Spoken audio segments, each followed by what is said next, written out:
have their own databases of dictionaries. So per client, we have a dictionary because they have a specific set of words That they makes use. sense. Yeah. And it's actually a standard tool in all translation software. And so we use them, and they're really good. They really help you raise the quality and speed of your work. So I guess this is the moment we have to be quiet because David's We are going to live. switch the music on. Be careful what you say.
Welcome to the test kitchen, everybody. Mike, Ray, Robert. Oh my Lord. Who else is here? I don't have any money. Pete is here. Hi, everybody. Welcome, welcome, welcome. Let's do the rounds and say hello. Wait, let me see. How am I streaming this out? Is it going out? It is. Okay. So far, the live... Now, I'm not going to say anything because as soon as I say something, it'll break. But so far, the live streaming app has been... I have to log in. This is, for those of you who don't know what I'm talking about, so there's an app in the app marketplace called live streaming by Zoom. And it kind of works sometimes. But every single time, I have to take the channel off and re-add the channel every single time, which is not a big deal. Like I have to log in, not a big deal. But when it works, I get the chat right here from YouTube, which is really nice. This is the big win with this. This is where I can define the view that goes out to YouTube.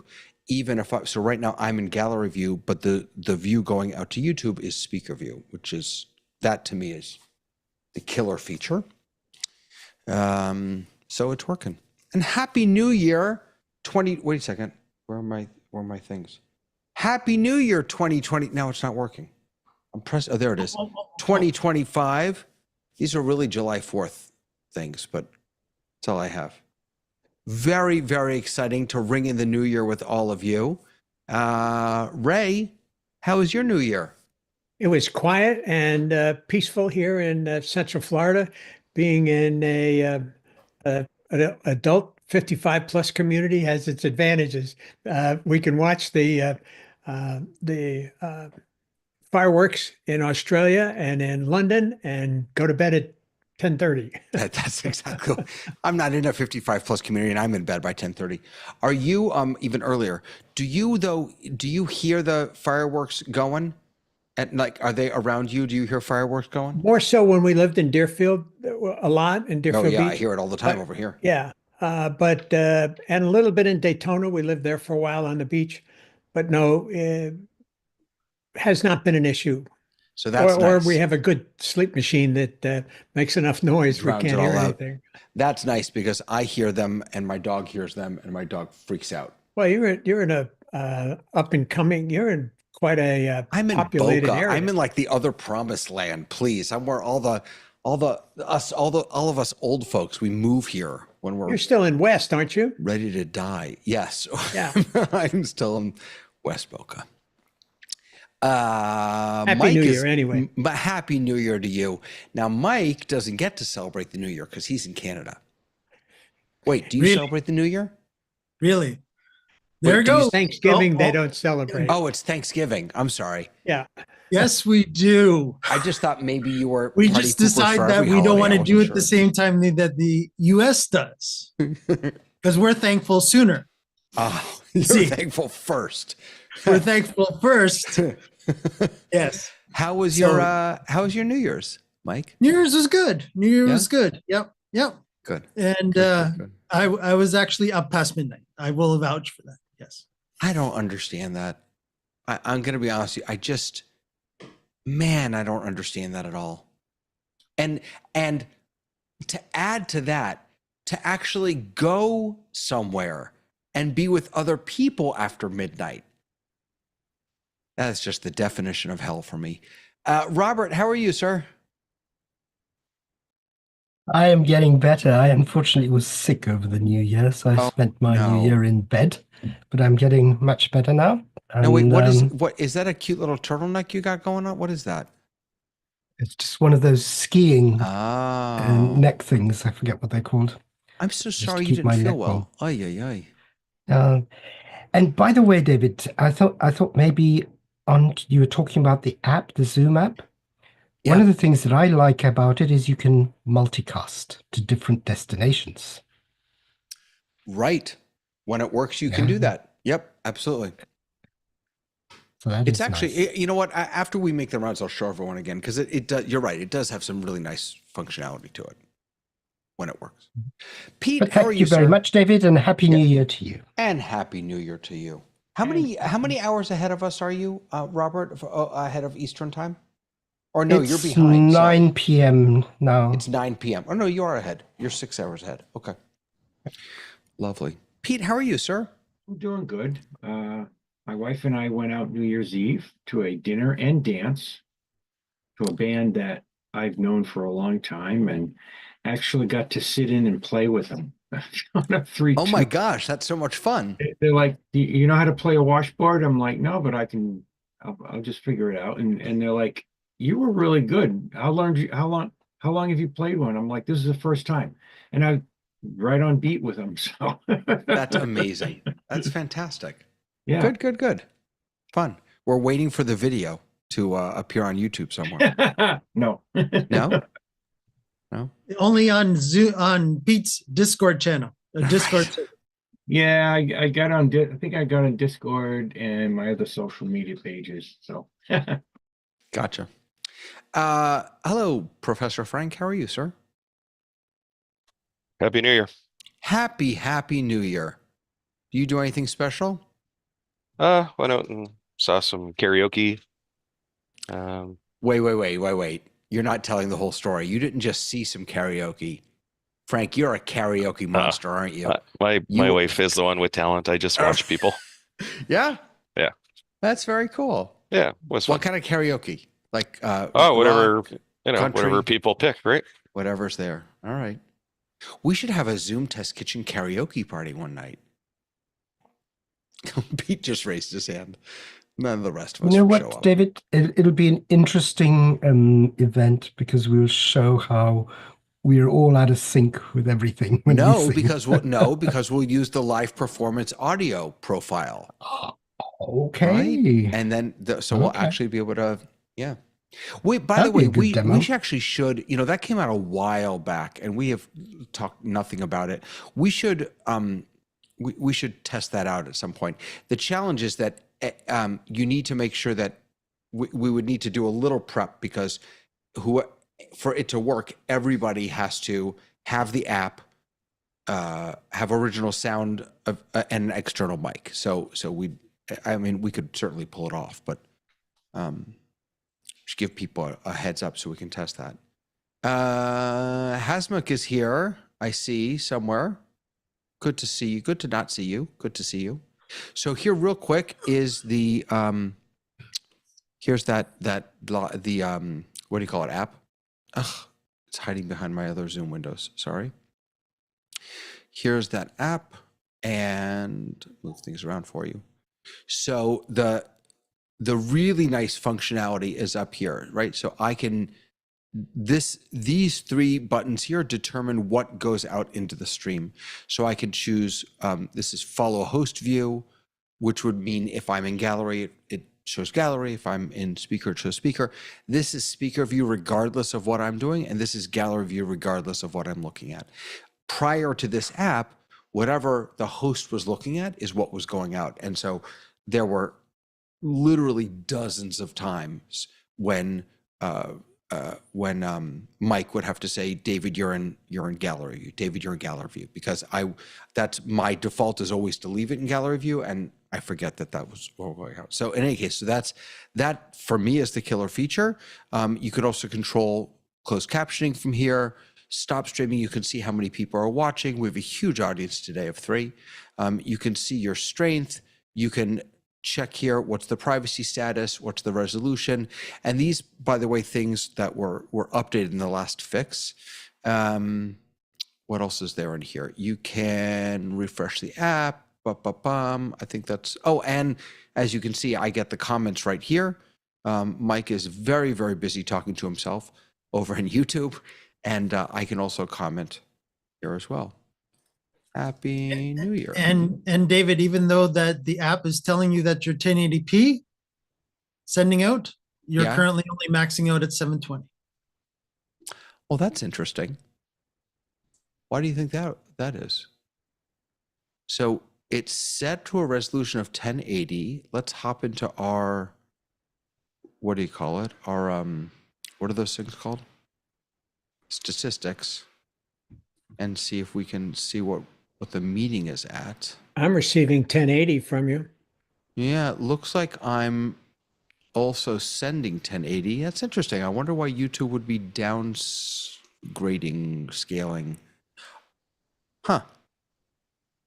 Hey, just curious, Mike, where do you see in Zoom the 720? Like sorry, when I made the comment about 720, I was talking about where you mentioned in the Zoom streaming app that Yeah. you were setting 1080p. We are not. We're maxing that out at 720 on YouTube right now. No, that's what I'm asking. No, I understand. Where Okay. in YouTube do you see that it's 720? Like, where do you find that information? Oh, I just don't know. If you go to the actual settings button within the player, Uh-huh. you'll have quality and you'll see your list of all the different flavors that Gotcha. you can choose from. And all right, let me hop in here. Zoom test kitchen. And I'll hop into the back end and see if we can figure something out here. And live. So this is us.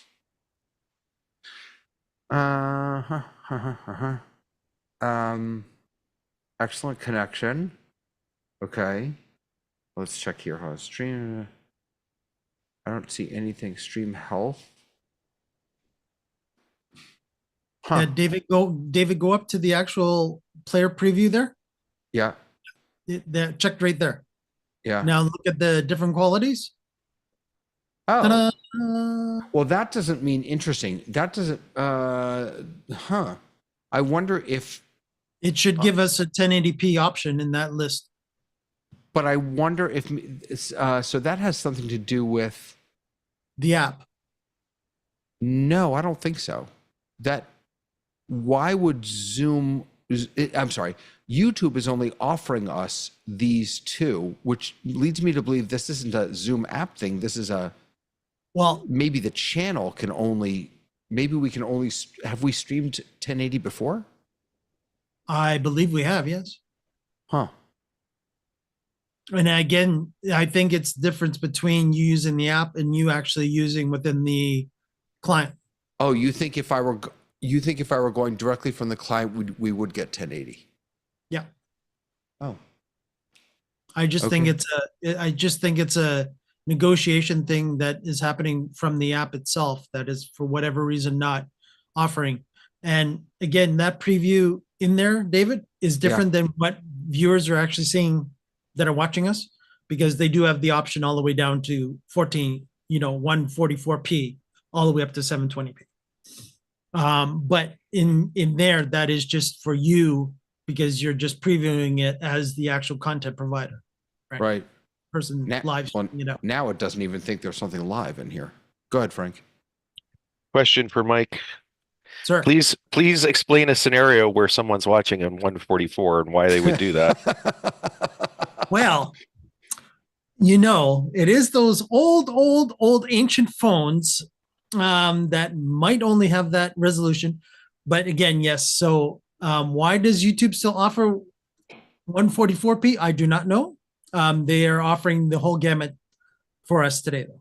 All the way from 144p all the way up to 720, but not 1080p.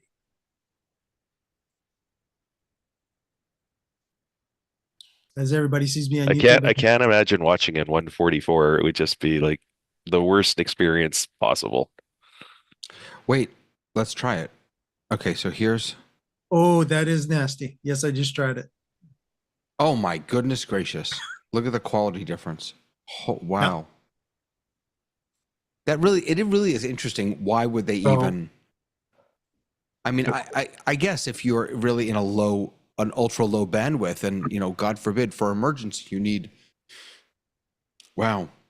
Yeah. Again, it's David, it comes down to as well for mobile. If you're between cell towers, that's where your 3G, 4G, 5G will start flipping around to the different flavors. And again, because they want to do that, again, it'll fluctuate quickly. Like you'll be down there for a few seconds where you'll get maybe a couple of seconds worth of actual video at that 144p, but then you'll pop back up again to as soon as YouTube does that. And again, you'll see that if you right click on the actual player and go into stats for nerds, you will see what your actual bandwidth is between the server that you're getting it from and your actual current location.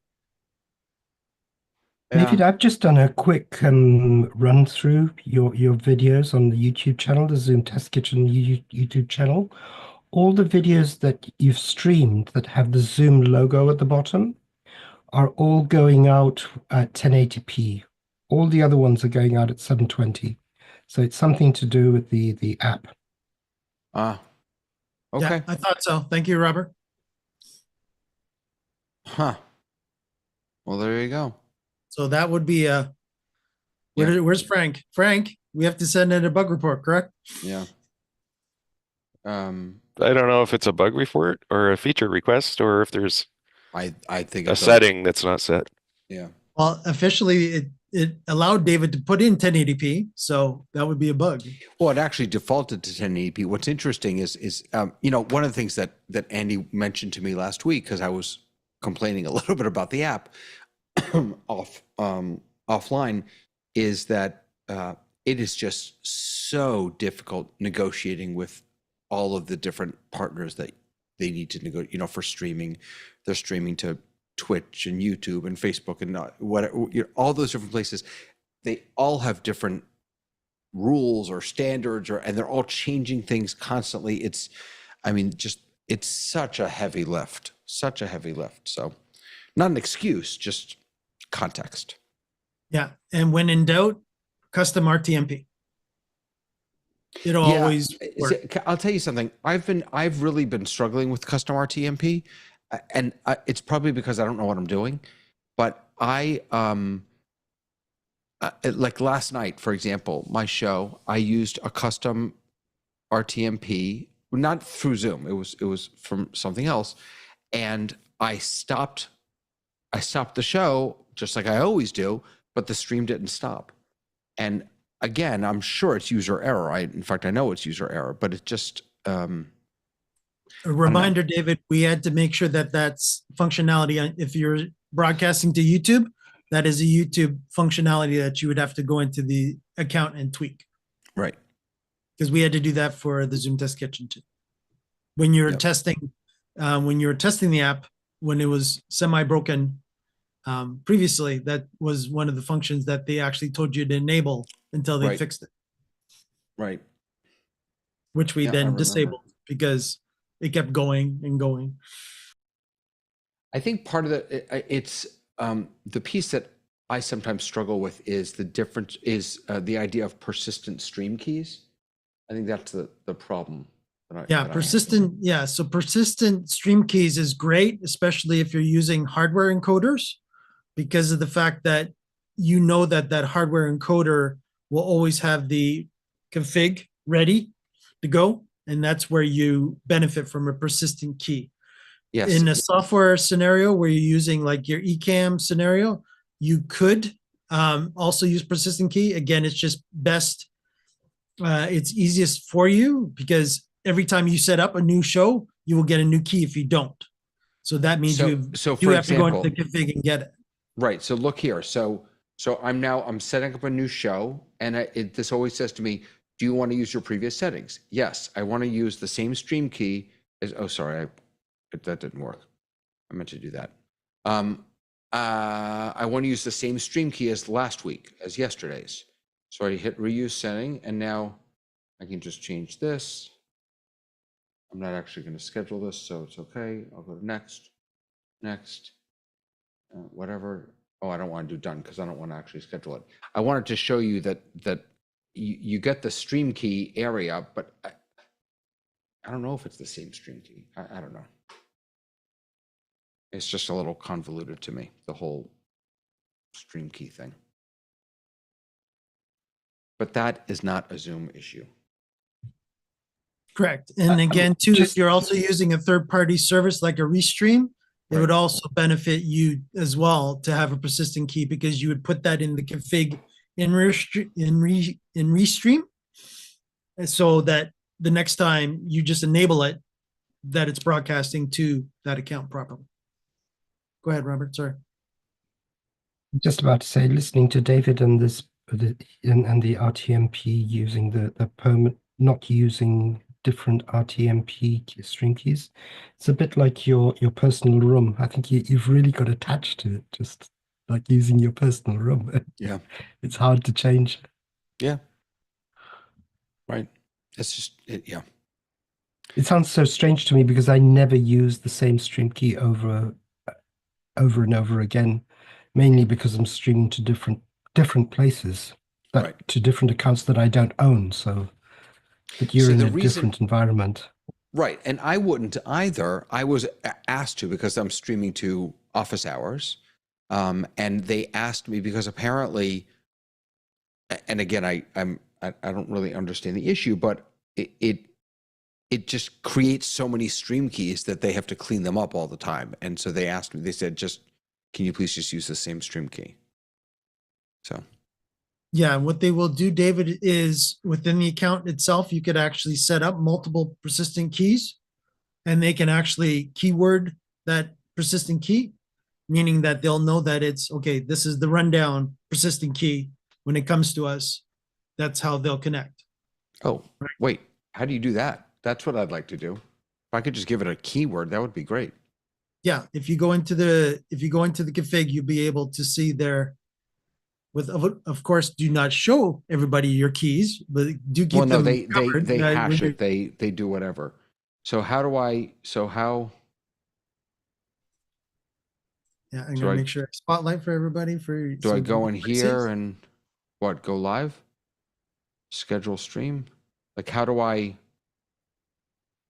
go into go into this section here, and this is where Right. you would So this is the stream key, which I'm not going to show right now, but this is the Right. stream key, and and then then you have, so David, you see the select stream key right there, that drop down. oh, this guy right here. Yeah. Oh, look at that. Look at that. I wonder how you save one as a. Go ahead, you can create one. You can create a brand new one without causing us any grief. How do I do that? It was right there, David. Do the drop It down was? again. It's the first Oh, option. there it is. Right? Sorry. Yeah. Oh, look at that. Okay, that's what I'll do next time. I don't want to do it now because I don't. Again, I'm afraid Don't I'm want to gonna break screw anything. something up. Yeah. Yep. Oh goodness, that's great. Okay. I was just the way I was doing the person. I was just copying the same event. That's how I was imagining it was the same stream key. All right, that's really helpful. Thank you. Awesome. I got nothing else today, guys. I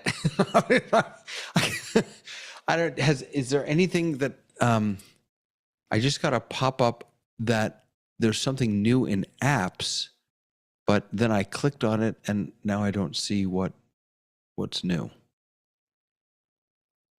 It says there's something. I'm getting a notification that there's something new with apps, or an app has been updated or something. Oh, maybe that just means there's one app open, possibly. Oh, yeah. That's all. Oh, thank goodness, Pete.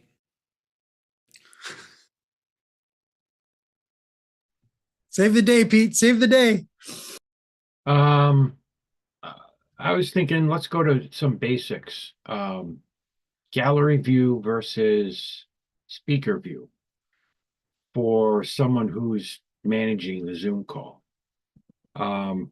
One thing that bugs me, I prefer having gallery view when I'm managing a Zoom call, so that way I can see as many people as possible. But if I spotlight someone, I lose that. And I have to switch it back. Is there a way around it, or is that just the way that Zoom is? So there is a way around it, but there isn't a way around it. So I'll just tell you what I mean. I know that there must be a way around it because there is a new, it's not really new at this point, but it's a few months old, but in ZoomOSC, there is a new setting that automatically switches it back to gallery view. In fact, let me see if I can find that for us. That is not, we can't see that in Zoom, I don't think. But over here we can close. Sorry, I'm just closing some stuff I have in the background here. Okay. Bump-a-doop-a-doo. Here we go. So OSC settings, Here we go. So right at the bottom here, force gallery view, stop client from leaving gallery. So I'm going to pull, let me just pull over my OSC. So this is us in OSC now. If I'm going to clear my, my who's he, what's it? And now I'm going to spotlight myself again, and you'll see it switch, but then switch automatically back with no hands. Watch, Mom. Right? For a split second, it went to speaker, and then it automatically switched back. Okay. So it's somehow possible. But I don't know how they're doing it. What I do personally is I have persistently on the bottom left button of my Stream Deck is always a toggle view button. Yeah. And so, yeah, no matter what I am, no matter what page I'm on, I know that that button will always get me back to gallery. I have the same thing at home. So it sounds like the ZoomOSC is sending another command into the Zoom program to say back to gallery. I guess so. I wouldn't express it that way.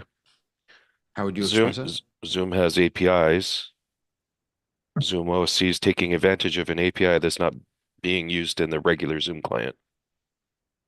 If Zoom decides to make that part of the Zoom app that we use currently, that would be great, but they haven't chosen to do so far. Right. Right, and that's why I said it does exist. It's just not for us yet. Yeah. So, but I agree with you. That is a really nice feature.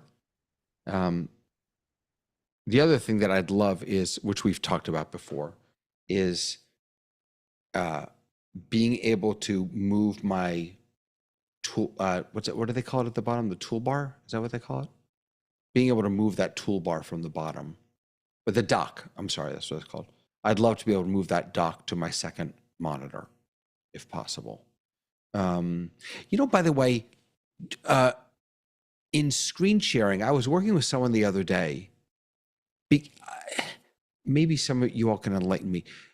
In what my experience with screen sharing is that everything changes. That the dock, you lose your dock, and the new dock kind of goes up to the top with it's now a sharing dock or something. And I was working with someone the other day who was sharing their window, and they just couldn't find anything after they started sharing. Am I wrong about that? No, you're not. You're exactly right. And when you have multiple screens on your computer, like in Windows, like I do, it's like, where did it go? You have to find out where it went. And yeah, is that true also? Is that true also when you're in single mode? Yes, in a way. It doesn't go elsewhere, but it's annoying to lose that. So fortunately, I don't screen share that often. Usually someone else does when I'm managing a Zoom system. So I don't have to worry about that on my screen, at least. If I have content to share, I will try to run the video through something like OBS into Zoom or something like that. Mm-hmm. So, yeah, I do the same. Sorry, David, I've missed you on this one. When you screen share, the menu goes above the stop screen share sign at the top of the screen. Well, let's actually, okay. So let's, I'm gonna do a screen share. Let me just open like a Safari or something. Okay, so I now have, oh wait, Pete is sharing. All right. So I have a website open. So I'm just gonna make it smaller, put it over here. And now so right now, everything is where it's supposed to be. My dock is at the bottom of my main window. When I click share, whoops, it opens up the share option thing, which is, I'll bring it over here, which is right here. and I can choose, I'll just choose my browser. Now, as soon as I click share, I'm going to get out of live demo mode and let's see what happens. So now, for me, my Zoom window is gone. My main Zoom window is literally just gone. My dock is on a different screen and up at the top of the screen, not at the bottom. It's not connected to anything. I've got a film strip of the gallery view that's still up here. The only thing that didn't move is my secondary Zoom window. That's the only thing that didn't move. And so now I'll stop. And now, not everything went back, actually. What my main window came back. It's not full screen anymore. That's fine. Yeah, I don't know. I find it very right. So Frank, what you just put in the chat, right? That is now, that's the dock that used to be at the bottom of your Zoom window. That now jumps to the top of your screen, right? Or am I wrong? Same with me. Yeah. Yeah. So I mean, that to me is, I don't know, it's just very confusing. One thing also, at least, if I take my mouse away and I'm like moving it around my Stream Deck thing here, my dock disappears except for the green and red part strip, and I can see my desktop. And when I swing the mouse back up there, then I get the whole dock showing up again. I can move the dock, but if I stop and then start sharing again, I think it's gonna do the same thing. Yeah, it's back to the top. I guess that dock behavior, I mean, really the window behavior is very confusing to me. It is. I'm not quite sure why. I'm not really complaining about it as much as wondering why that behavior even happens. What's causing that? And sorry, I'll be quiet after this. What is it different? Am I having a different experience because I'm using the dual monitor mode and I have multiple physical monitors? Is my experience different? Could be. Right. Maybe that's the issue. And what's also confusing to me, if you have a lot of things on your desktop screen, it's hard to see where it went if you don't look carefully for it. Right. know. So that's the experience that this gentleman I was working with yesterday had. He could not find where the stop screen share was. Now, I did show him that what you can do is on, you know how you get the tabbed experience now when someone else is sharing? Wait, do you get that also when you're sharing? I don't even know anymore. Do you get the tabbed experience when you're sharing? Did you see Pete's tab when you were sharing? I don't know. I didn't pay attention. I'll Can we do try it that again, Pete? Hang on. Well, no, I know I'm going to see it when Pete is sharing. The question is, right, so when Pete shares, so my experience when Pete shares is my main Zoom monitor stays the same. Nothing has changed. And the screen share goes to my second Zoom monitor. Perfection. That's what I want. When Pete, stop for screen sharing for 1 second. And now I'm going to click on share. And I'm going to again choose my browser. And I'm going to click share. And now everything, so now I literally have nothing in my first monitor. The gallery has jumped down to my second monitor. The screen, the dock is over here. Like it's out, it left. It went to Starbucks. The dock is gone. It's just very, very strange behavior. Then it puts. you can move stuff around while sharing, but when you stop and then share again, it's back to the same thing. Hmm.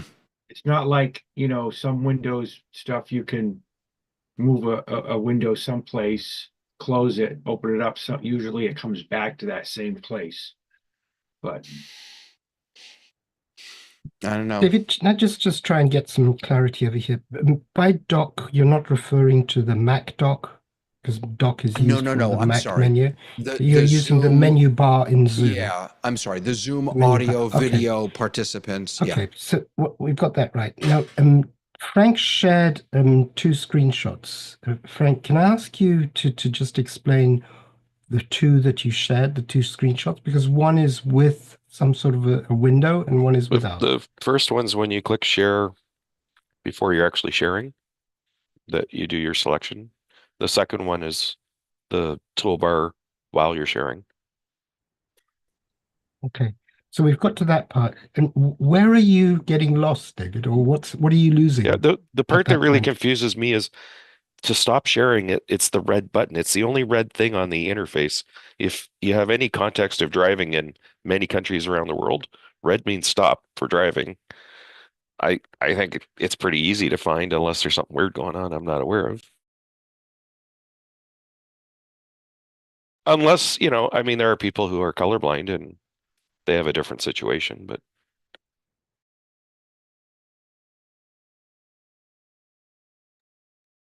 But David, in your defense, I can say that I've seen this issue come up when someone's using the browser. I can't hear you. Yeah, but I'm David. not using the browser. You're not using the browser, but you're talking about your friend or the person that you're dealing with. No. yesterday. He was also not using a browser. No, he's yeah. you use Ecamm though. You hardly ever screen share, right? No, I never screen share. So Never. it's like a new behavior for you. Anyone who's using vanilla Zoom on a regular basis would get accustomed to this pretty quickly, I think. I'm sorry.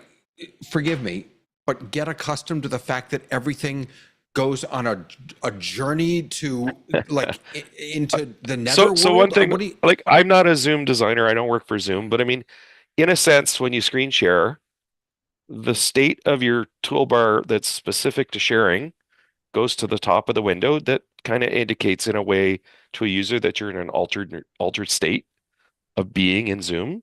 So that could be a design element, that the designer said, we don't want to keep the toolbar for sharing in the same place as all the other tools because then it wouldn't stand out.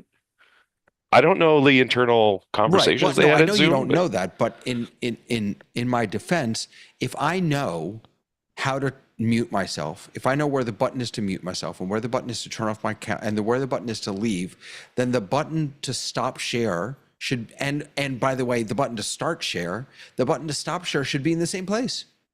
Seems to me. I don't know. I just think it's if we ever had the opportunity to invite some people from Zoom and they want to tell us some of their secrets, I'd love to hear the history of how these things came to be.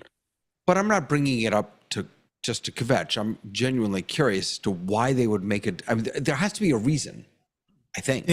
David, the only thoughts that I have is that it would be depending on, again, don't forget, Zoom does an awesome job of letting the operating system that it runs on give it information, meaning that David said that this display is here, this display is here, and this display is there.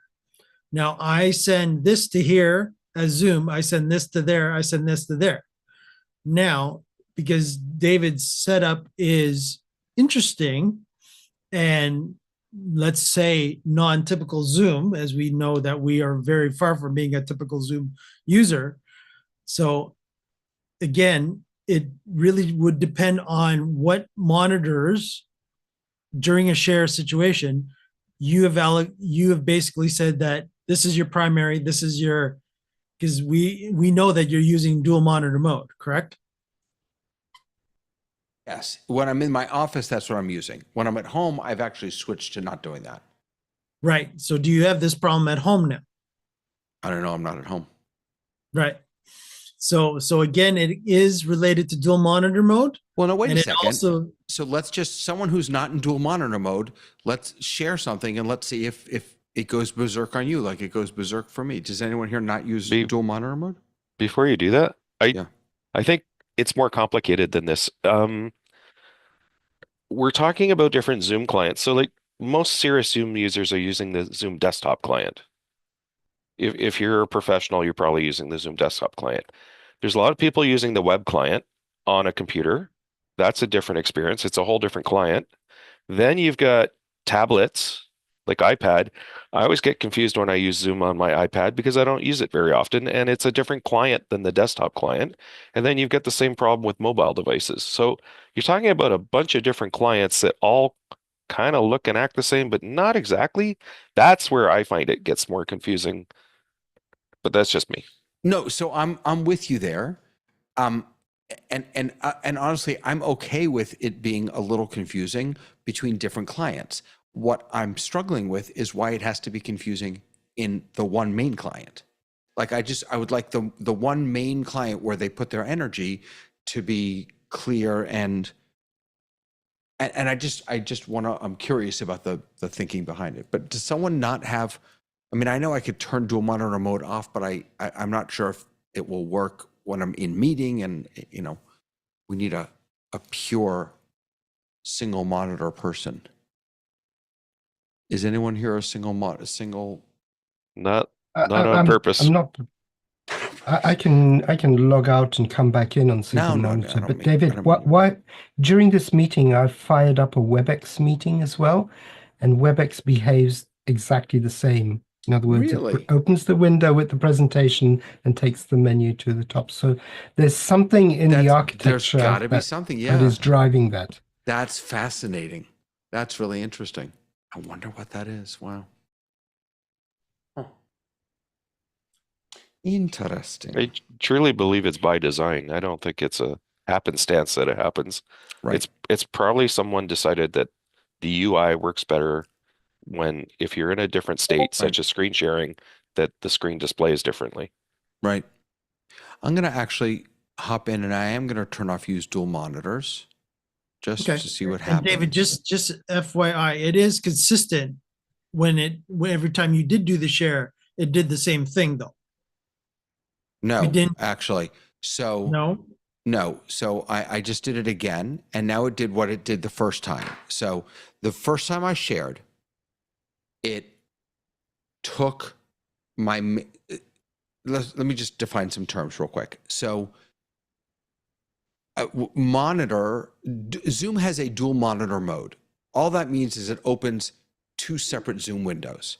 The primary Zoom window is gallery. The secondary Zoom window is active speaker or screen share, generally speaking. Those were the two. So I was using Zoom's dual monitor mode and I happen to have multiple monitors. Okay. So when I did it the first time, and I always have Zoom full screen. That's the other piece of this.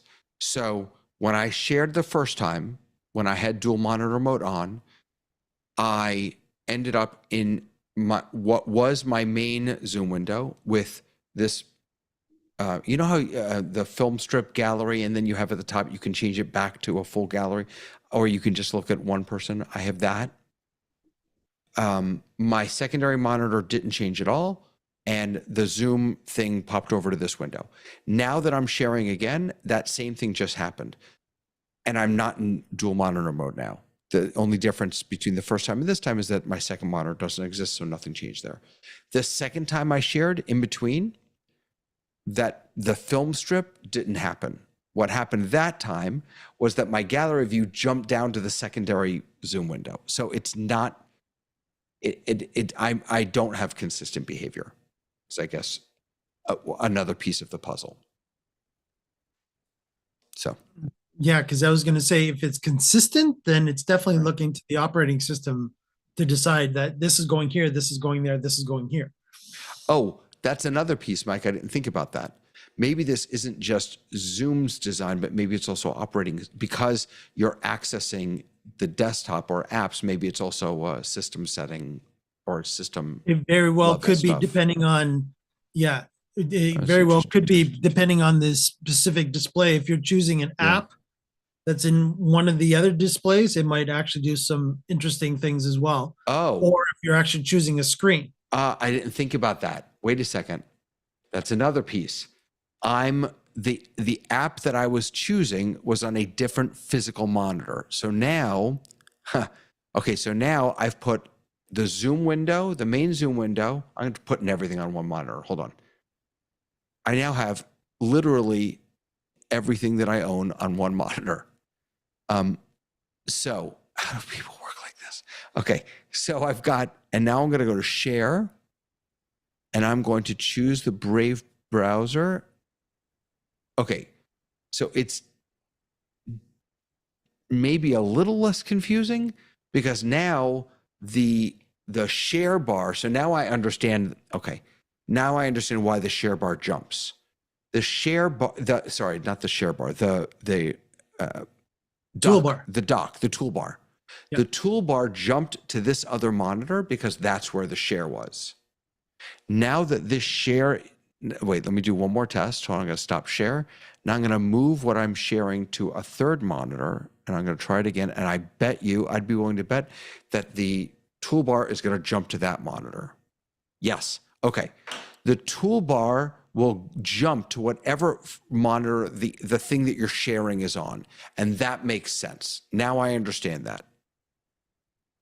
What doesn't make sense is still when you're dealing with multiple monitors, where the gallery goes or where the other things go.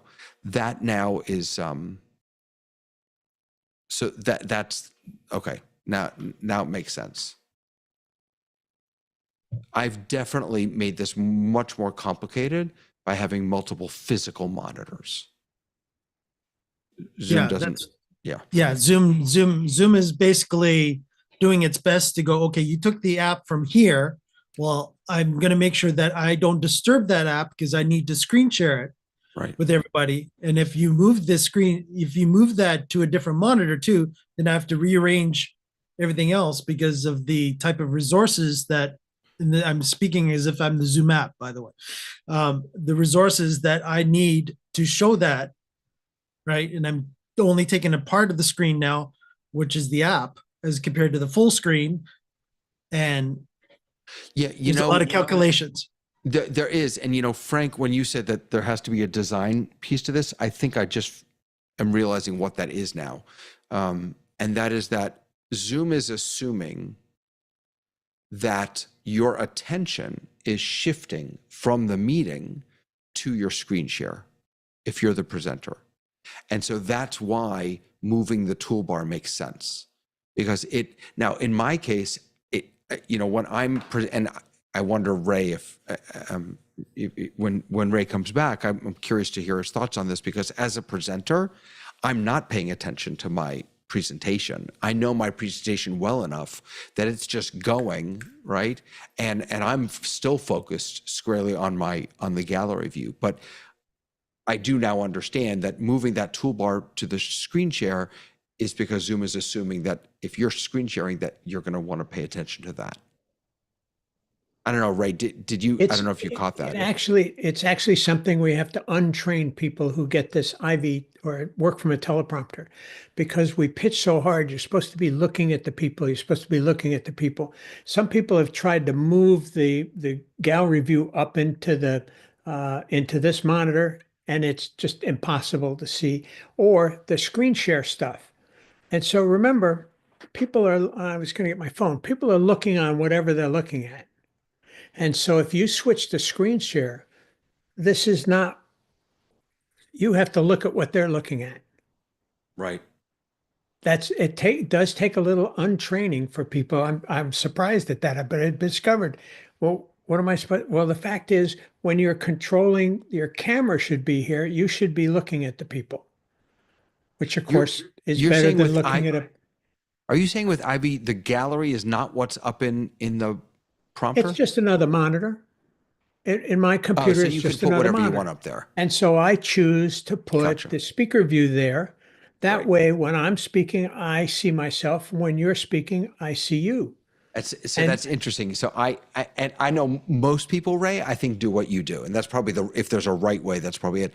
I don't, because what I want to see when I don't want to look at myself.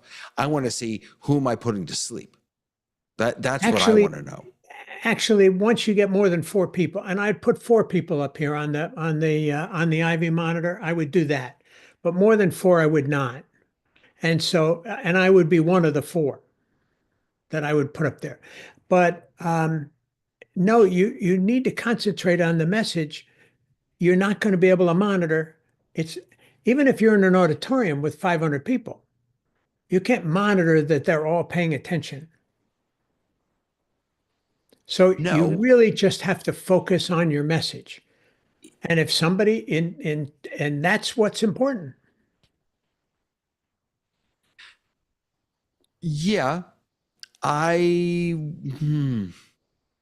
It's like a client saying, listen, we're going to have a Q&A for 20 minutes. We have 1,000 people in the audience. I want 9 microphones. There's no possible way 9 people are going to be able to. So there's no Right. possible way, if there's more than 4 or 5 people, you're going to be able to concentrate on your message and look at Hasmith, who is not looking up. He's looking down. Now he's looking up. See, you've got to stick to your message. Yeah. Okay. I'm not, it's really interesting. I'm not sure. Yeah, I know. I'm trying to stay awake. Oh, well, we're working on that, Hasmith. Trying to keep you awake is our number one task. Yeah, I mean, we don't need to debate presentation styles. I think that for me, I'm some of the most impactful, and bear in mind, I'm not talking about a Zoom of more than 30 people. I mean, but Let's some of talk the most about you're at the lectern. Yeah. And you have a full house. Yep. The best presenters are presenting to one person at a time. You're not talking to Yankee Stadium. Correct. You're not talking to the full house in the temple. You're talking to one person at a time. Your tone changes. Everything changes. So if you're concentrating on one person at a time, then seeing 40 images is distracting. Yes. And I think the only way in which I differ with you is that I want to always be shifting who that one person is. So for example, I'll give you an example. I was, this past Monday night, I had a concert that I did in Boca. It was at the town center and there were a few hundred people there. It was for Hanukkah. And I was up on the stage and this is just my performance style. I was constantly singing to one person, but that person was always changing. And so every single person, not every single person, but many, many people I was making a direct connection with. And Absolutely. that some of the most impactful work that I've done is when I've been able to call someone out in Zoom and say, oh my gosh, Pete, that picture behind you, tell me about that, right? When I've actually thrown my script away and actually engaged with that, to me is the power of multicasting in Zoom. It's that I can see you. It's that my message almost doesn't matter, at least not as much as this connection that we have between the two of us. What are you seeing in the monitor now? What are you seeing? All of you. Absolutely I see every single person in this meeting. Well, you're right. It is presentation style. And sorry, Ray, and right below, here, I can show you. Wait, can I show you? No, that didn't work. Wait, no, that's my. That's your artwork? No, I was trying That's to his show you- Andy shot from last meeting. Oh, is that's that it. the Andy shot? Yeah. Well, that's not supposed to be the Andy shot. Hold on a second. Get rid of that shot. That button should be gone. He's not coming back. But no, I just wanted to show you. So to your point, excuse me, I've got, let me try this one more time. And here we go. So I've got the main Zoom, the gallery is right here, and then my speaker is right underneath it. So I can you know, focus on the screen share or the what. I can see it at least, but I've got, what happened? I'm just I'm giving you something to focus on to make sure I was paying attention. He just got me, didn't he? But if you're talking to the person it's in the monitor below you, then But you're they're also up here though. Well, but then. And by the way, at the same time that I can speak to them, I can also pay attention to the fact that Frank just raised his hand. I'm talking to you, but I can see, because I'm looking at the gallery, that Frank just raised his hand. And that's really important information, because if I just keep talking and didn't see that. But as the presenter, I can already, as a host or a co-host, I can already see it in my monitor. Right. Yeah. It's whatever makes you comfortable. You're obviously very good at it. And no, I'm not suggesting that at all. Well, no, you're more than holding your own, but we try to get people to concentrate on one person at a time. And in this method, I'm actually talking to you because my picture is not up there. Your picture is there. And so I really am looking at you as opposed to looking at you down here. And by the way, just as an aside, before I jump over to Frank, for that to happen, for what you just described, it's really important in your Zoom settings to uncheck show me as active speaker. Because if you set yourself, if you allow Zoom to show you as active speaker, then you don't get to see the person that was last on screen. That's a very good point. Yeah. So sorry, Frank. Very good point. Oh, don't be sorry. How did we know Frank has his hand up? I didn't know that. I never hear the audible. Yeah, I know there's a setting to make a beep or ding or something, but I actually love that. That audible is actually really important to me. Sure. So I was just going to say, Zoom's kind of at a, Zoom's got to think in a broader way than let's say you do necessarily. There's lots of different kinds of meetings. Imagine if you were going to draw something, and it's very hard to look at your participants and look at a piece of paper and draw. So the tools should go over towards where the drawing is happening, or let's say you're teaching Microsoft Excel or you're doing some other application. So some of it has to be contextual, and you can't always favor the audience. Like there's probably ways Ray could explain to us where you can pause occasionally and interact with the audience so that you don't lose that sort of feeling of being connected. But if you have a task-centric thing happening where it requires your engagement with the application or the drawing or whatever's happening on your screen, then the tool should be probably closer to where that thing is taking place, right? It's a really, really good point. And that's why I like to do it this way, so that what I'm presenting, I'm actually still making connection. Right. Exactly. Right. By the way, you got fuzzy. I don't know if that's interesting. I'm not sure what's going on there. I mean, it's not like terrible. It's just, it doesn't look crisp like you usually do. It's interesting. I also think that what Ray just did would be very difficult for a layperson. Like Ray's probably got, advanced the skills going on there. Yeah. No, of course. A lot of people aren't going to do that or know how to do that. No. And they shouldn't. And by the way, that doing what we all have come accustomed to be doing, I think, and not using screen share is fantastic until you don't really understand how resolution works in Zoom. And then people end up getting, a really crummy experience because your text isn't big enough, or you're not doing it full screen, or all the different or you don't have 720 or 1080p enabled, all the myriad of things you have to do to get the best resolution across, which just happens by default when you're screen sharing.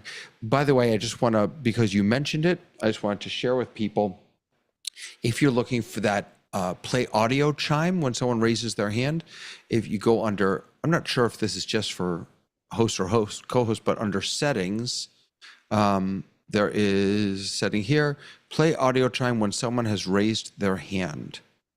I think it's host and co-host. Co-host, Someplace yeah. it it gives you that choice. Yeah. And thank you, Tony, for who's watching on YouTube. I appreciate And one your thing kind is that words. people don't ever understand the eCam window when you share it. It's way too much. If you think the average viewer, you have to You be very directive. You mean this? Yes. Oh, this is insane. I mean, I've got everything and my Aunt Matilda up here, but right. This is just very hard for most people without your circle. Just to be clear, hold on, let me clean this up because half of this stuff doesn't belong to eCam. Like this isn't here. This doesn't need to be. This is not even this. Hold on. Get rid of this. This is eCam right here. And yes, it's still insane, but I also keep every single palette open, which you don't really need to do. In eCam, can you select the palette you want to screen share, or Yeah, do you you have can to share the group? No, that's actually a great question. So let me hop over here to share. So I get each panel as an individual screen share. Now, and it's a little silly because it's going to blow it up and it's going to be all pixelated and stuff like that. But yeah, you can share each panel independently. What I used to do was, I wonder if do I still have that? Let me just see. But no, I don't. I took it all off. I used to have images. I used to do individual screen shares of each of the panels if I wanted to demo something, but now I just jump into it this way. But yeah, no, eCam can be overwhelming for sure. One of the advantages, David, that Teams has is that with Teams, they're at 180. Everybody's at 180. That's the basis. But also, when you're sharing screen, you have three choices: whether you're going to be dominant, middle, or tiny, and that they do that for you automatically in when you screen share in Teams. Who's the camera or the screen your share? camera then is also included with the screen share. If you have four choices: full screen share with you big, little, or small. That's a little bit like the new layouts that Zoom has, right? Right. Yeah. Oh. And not only that, but even in the traditional screen share with Zoom, on the participant side, they can grab the slider in between the two, right? And make the speaker bigger or the screen share or whatever. Yes. I'm not sure that anyone actually knows how to do that, but that is there on the. Has anyone tried side-by-side mode in screen sharing? Side-by-side mode. I don't know. Yeah. Which It's one exactly is as adversary. Well, In I'm this- looking in the settings. I just clicked on it. I don't see any difference when I'm sharing. We're just seeing your Stream Deck. Yeah. It said window size when sharing. There's a toggle side-by-side mode. I don't know what that is. It's you and your content Oh, I side see. by side. That's just as I described it with, I didn't realize they had added that. I'm not Yes, sure what we're talking. under the layout on the right-hand side. If you go screen share, David, Yeah. on the right hand column, there's the layouts. Right. Yeah. So one of them that's- is side by side. Right. So they're not labeled though. So this is I'm here in my screen share. So this is full. Yeah. This is you in front of your stuff. This is you with your stuff up here in the corner, and you can resize it. So it doesn't work right because of the way I'm showing this. But this right here is. Can you see my screen? Just wanted to make sure. I can see a blank screen. You see a blank screen. Well, no, that's not helpful. Hold on a second. Let me get out of this. Now Pete is on my second screen. So he just did a side by side. Can you see that? Because I can't. Yeah, we see it. Yes, I Oh, can. I remember. I had this problem last time. So Yeah, so but that's we side by cannot, side. but we cannot see it on YouTube. Okay. Interesting. Because see YouTube is doesn't my- do these layouts yet, right? All I see is Correct. my Stream Deck here. Yeah, on YouTube only is going to be, when you do your full screen So as when it comes down to the actual specific of the side by side, we could not see that. It automatically will put you up top right as Okay. far as And put a screenshot in the chat so you can see what you look like. Sure. So I'm now also screen sharing my desktop and me. Okay. Thanks, Frank.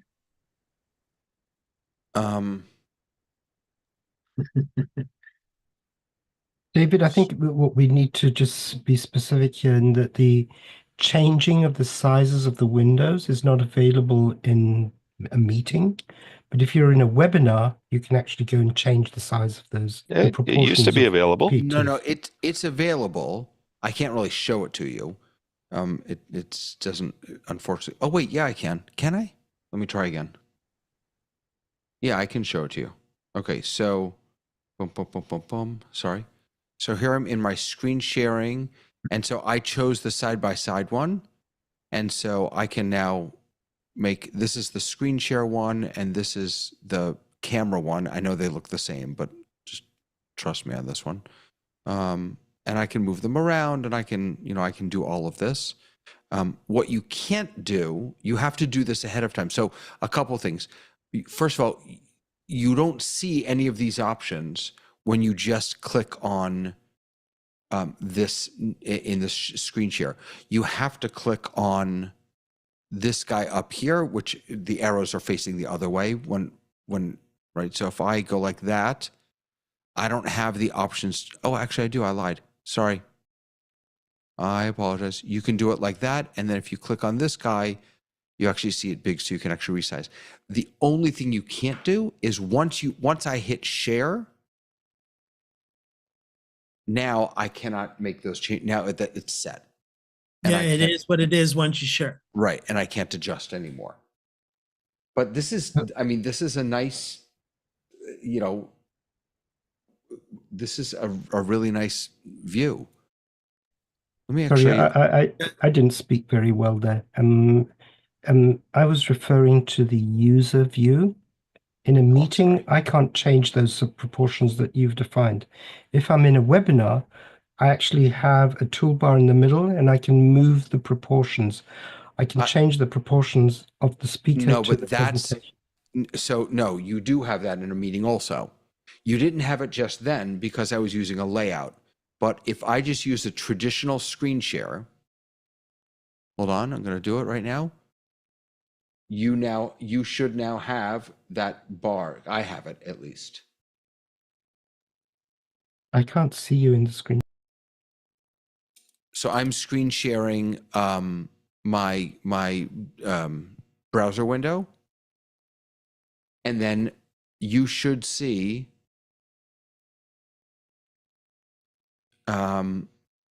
do any of the, I mean, No, I have it at least. I don't see you.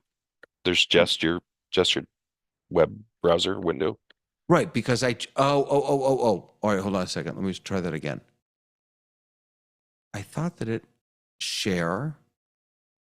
No, I know what you're talking about. If both of you, the content and the person is there, you can drag it back and forth. Why is the person not there? It should be there. Of course it's there. I don't understand that. Of course it's there, but it's not there. What? So this is just, I'm just doing a traditional screen share. And the only thing showing up is your browser window. Where did your I have, so in OSC at least, I've got just what I always have. I've got view up at the top. I can choose standard, side. Oh, are you guys in standard or side by side? Go up to view. Because I can change everything. I can on a different client, not on the host machine. Robert, you don't, what is going on? You don't see Robert? No, I don't see any of these options that I'd usually see. I don't know what it is. What are you looking? Tell me what you're seeing. I can see your presentation on one screen Mm-hmm. and you having a drink on the second screen.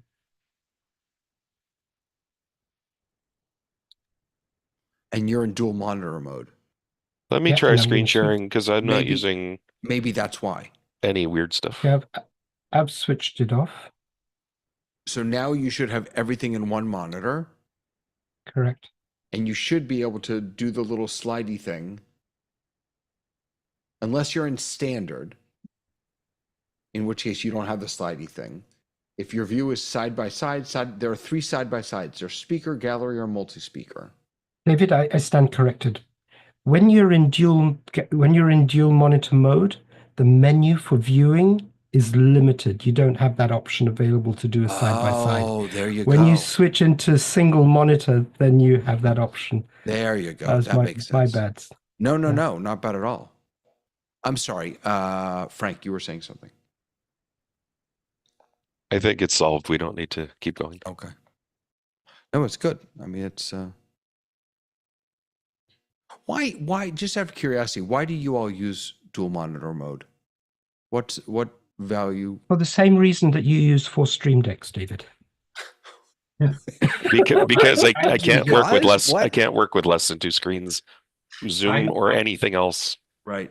I I do don't it mean so I physical can- monitors. I mean the Zoom dual monitor mode. Like what for I'll tell you, for me, the value is that my main Zoom monitor, it's very small. It's one of those Elgato prompter screens. It's very small, and I'm old and I can't see. And so I have my secondary monitor when someone's screen sharing and I really need to see what they're sharing, it's a larger monitor. That's why I use it here at home.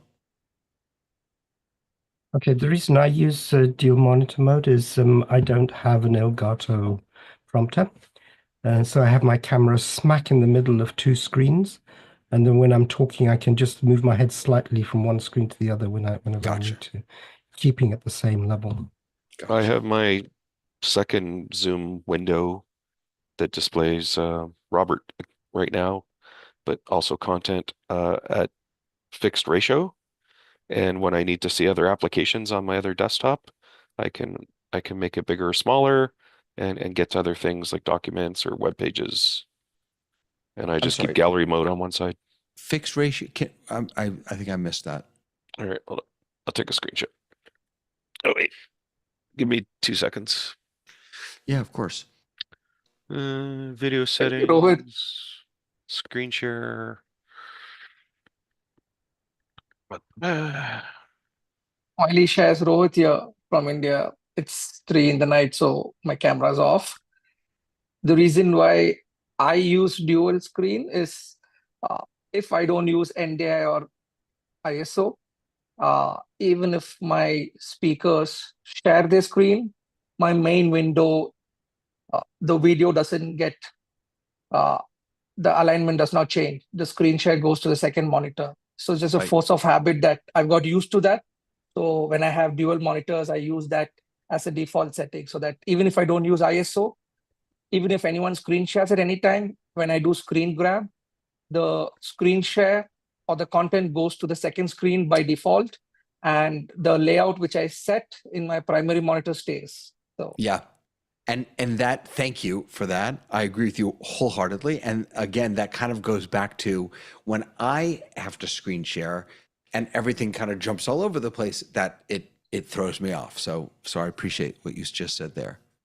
All right. So, that's what you mean. Yeah. Yeah. So a lot of people complain that Zoom takes over the whole screen during screen shares or does Yep. other things. If you maintain current size, whatever size I drag the screen share window to be, allows me to see the rest of my screen real estate and do other things and multitask when I'm in a meeting. So you could be screen sharing for us, David, and I might be looking for a relevant document I want to put in the chat. I can still see you, but I can make you a bit smaller. I can get to my other things. Right. Yeah. That's one of the first settings I check also, is that maintain current size.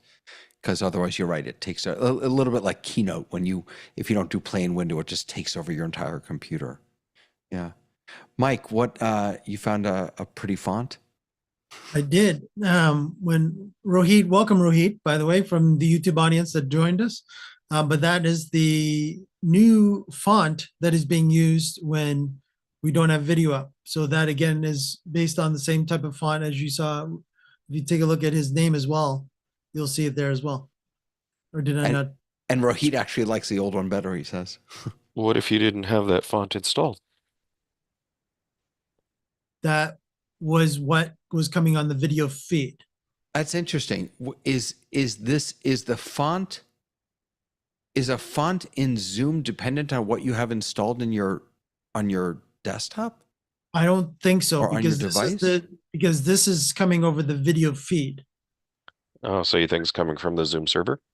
Yeah. Again, Okay. this is what we noticed this either last week or the week before that the actual our names, when we show our names, whoever's speaking in YouTube as well, the font in the bottom left is also changed. I don't know what that font is, but it looks different. Yeah, and I don't think you can change it. Rohit, it's really good to have you back. He was here a few years back when Liminal was still third party. You're always welcome. And if you're interested, watch last week. We had Andy Carluccio was in I the did. kitchen. I did. Ah, So great. that's what brought me back. So I was on YouTube. So in fact, even a couple of years back, Robert was here. I can still remember Ray Franklin being here, and yeah, great to be back. Wonderful. Good. Yeah. And Ray with his presentation tips, always helpful on LinkedIn as well. I follow him on LinkedIn. Yeah. Ray with his precinct. Ray, you want to plug your book? Wait, do I have to get my book? I bought your book. I don't have my book here. I'm not sure it'd be interesting to most of you. It's not on a technology It's been updated topic. now. The new version's about to come out with all the tips on using teleprompter or Really? Wait, what's the name of the book? New features.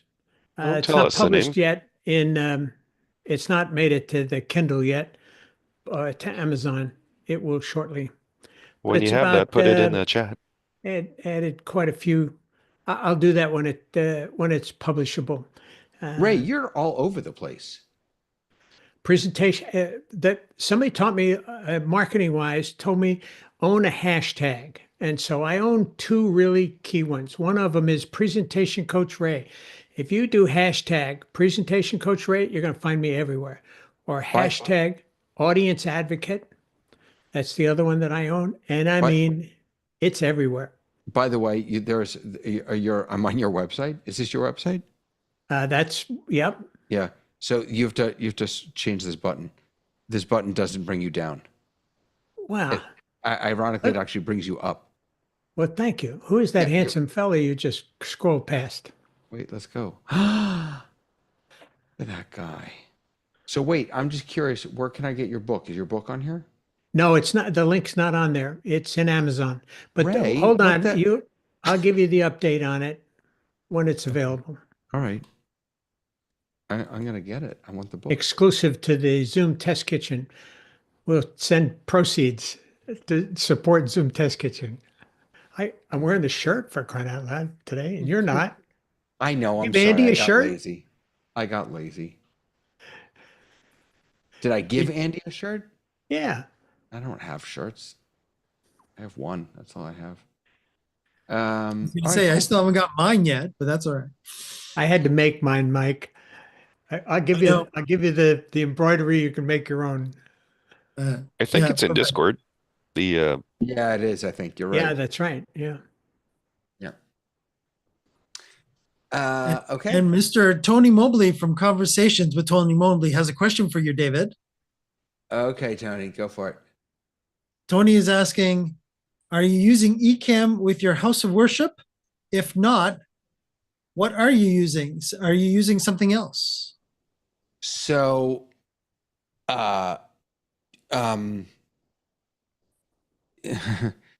when I lead services, the only services that I really lead, I do from here, from my office, and I don't have a physical audience. with a physical congregation with me. So when I do those, yeah, everything runs directly through Ecamm, the entire thing, Ecamm and Zoom. When I'm in the room in the sanctuary here, where I work, if I'm helping out or if I'm filling in, they use vMix actually, which I don't really know anything about other than they've taught me how to switch. So I can switch the services by pressing the buttons on the iPad. That's it. So yeah. And how David is doing that switching on the iPad using vMix is through the web interface that is built into vMix, that as long as it's on the same network, he can actually do that. Right.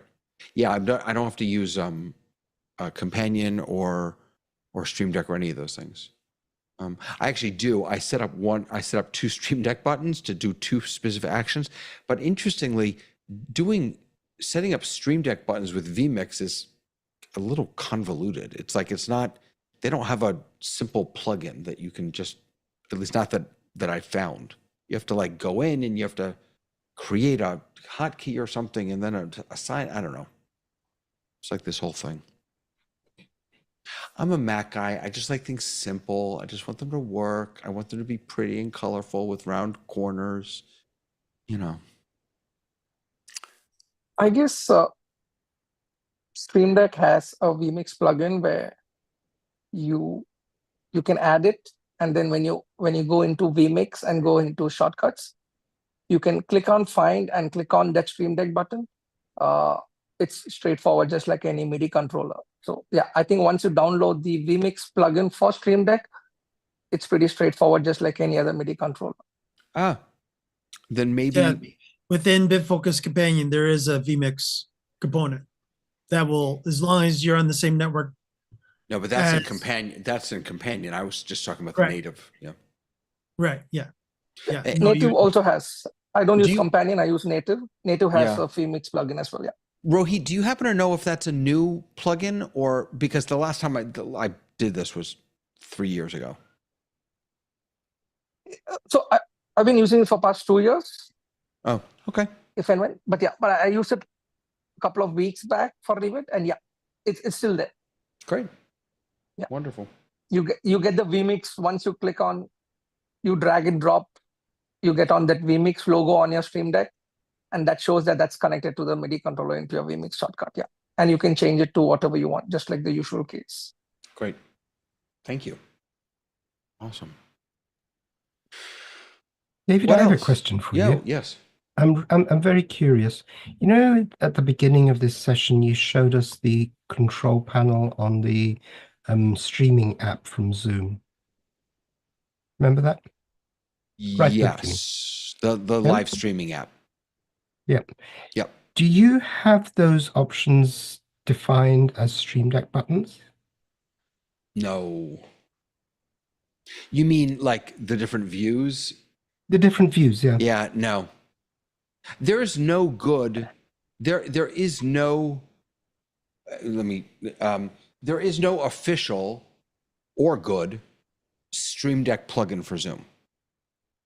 There just isn't one. There is one that everyone kind of used, which the developer stopped developing on, and now he puts all of his attention into something called Mute Deck, I believe it's called, which is cross-platform. So it sort of does the same functionality, but for Zoom, for Teams, for basically any of them. But Zoom has never created a native plugin for Companion, for Stream Deck that I know of, and certainly not for apps like this. There's nothing in there. Pete, do you know something that we don't know? Other than like when I shared my screen earlier, this is, some of the basic things I have on my Stream Deck for Zoom with a few added things. So I just want to say, by the way, so I know we can't see this on YouTube, but Pete is sharing and he chose the side-by-side. I just want to say, this doesn't do any good for me because I can't see what he's sharing. All right, let me try because of my weak eyes. So it's a nice look, but practically it didn't give me. All right, that That's should because be you're good. looking at this monitor instead of your big monitor. Yeah, so let's see over here. Where's my Zoom? With part, but I mean they have really simple features in here for the plugin. Right. So wait, go back to the Zoom. You just had it up there. Down. Yeah. So So that's not official. That's his, Yeah. I believe. yeah, there's this. There was something else I got, which is, I mean, I guess it's in here, but I found this icon elsewhere on Elgato's marketplace with a bunch of Zoom features. It's pretty much I think it's a yeah, it's a hotkey if you see here. But it kind of looks neat, you know. I raise and lower my hand there. And by the way, that is the other way to do this, is to get these buttons, is to just use the hotkeys. So if you go into your settings app, excuse me, if you go into the Zoom app, go to settings and then keyboard shortcuts. You've got a ton actually of hotkeys that are pre-programmed for you. The key for these, I found, is to enable them as global shortcuts, because that way, even though Zoom is not the active app, it will still trigger that shortcut. Alternatively, you could build a multi-action in Stream Deck that brings Zoom to the front and then takes that action. But if you just go to click on the enable global shortcut, which is not available for every action, but it is for many, most in fact, then that works also. It's like for showing and hiding panels. That's what I do. I use the hotcuts. I'm sorry, Robert. Okay. No, I was more interested in your workflow and how you're working, because even during the Zoom Test Kitchen, you say you don't know if you can see this if I'm showing you that, and you're sharing via Ecamm. You're sharing a screen through Ecamm. But I was wondering if you're also thinking using a Stream Deck to do that, or are you doing it with a mouse? Because if you're using a Stream Deck, then you can also define the view that's going out via the Zoom app for streaming. That was my thought process. So I think, if I'm understanding you correctly, when I was unclear on what you were seeing, that was specifically because let me recreate it. I had my sharing window open and I was in something in Ecamm that's called live demo mode, which basically just shares my desktop as the webcam. That's all it really does. And when I'm in this, if I switch, when I have this combination of things happening, so I'm in live demo mode in Ecamm and I'm about to screen share. When I click on one of these other options, you can see that it goes blank. So I can't, it's very difficult for me to live demo how these work. Now, as it turns out, if I go into this one first, and then I go into, no, see, that didn't work either. So that's, sometimes it works, sometimes it doesn't. That's why I was asking that question before. I'm jumping in and out of live demo mode using a Stream Deck button, but I'm not, and I could open the share with a hotkey.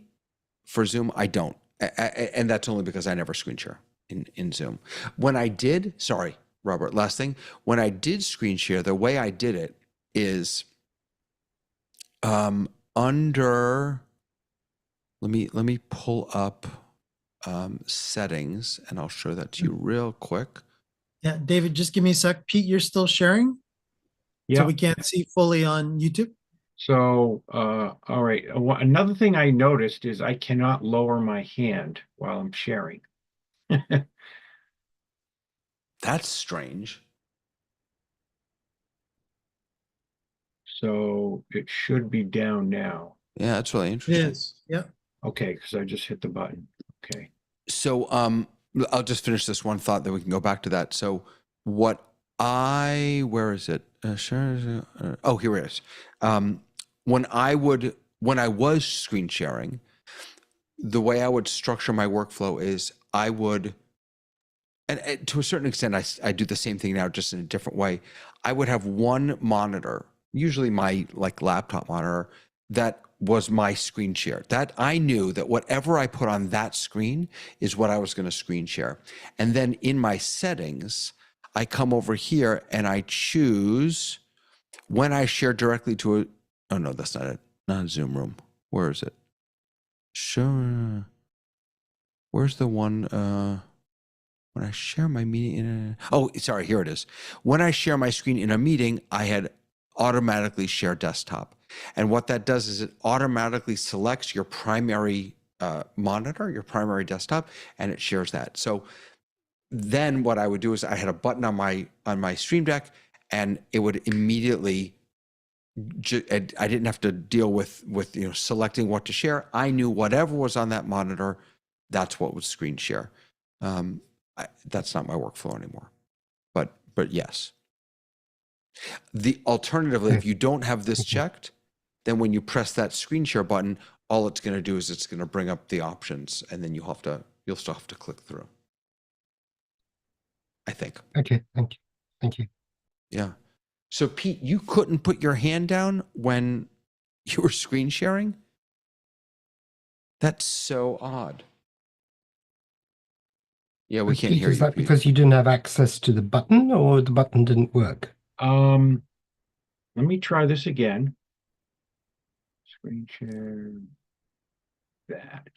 Now, my hand is down. Oh wait, it's working now. That's weird. Okay. Oops. I do like that that icon, by the way. It's a nice icon. It's something. It's on the Elgato marketplace there's another thing we can download. It's just basically Zoom hotkeys. Right. I found also. They're not really totally integrated unless you use a global thing, but yeah, it's kind of neat. I like it. One of the nice things about having an official plugin is that it can, or I shouldn't say official, having a real plugin and not just using hotkeys, is that it can show the state of your, so for example, the mute button, right? It can, when you click, I don't know if you, go ahead and mute yourself and let's see if that changes, Pete. Oh, interesting. It didn't. So I can show you mine. So I saw it mute on my gallery, on the program gallery view that you're sending, but sometimes it does not show up on the Stream Deck muted or vice versa. Yeah. So this is, if you want to pop off the screen share for just a sec, I can show on my screen.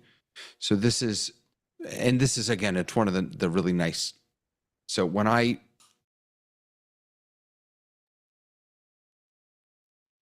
it took a second, but it did actually click in. So I get a nice visual cue about whether I'm mute or not. And actually, when I'm in Ecamm, this little toggle here toggles me. I have the same exact controls, but they're different because Ecamm for Zoom, they have their own plugins. So I just toggle between the controls here. But because these are official Ecamm plugin, I also get the feedback there, which is nice.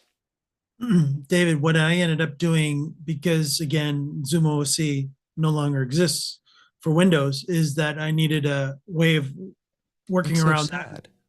that. And what ended up happening was I ended up, again, I'm using Companion, and in Companion, there's actually a plugin that I use called, and I'm just finding it here. Just give me a sec.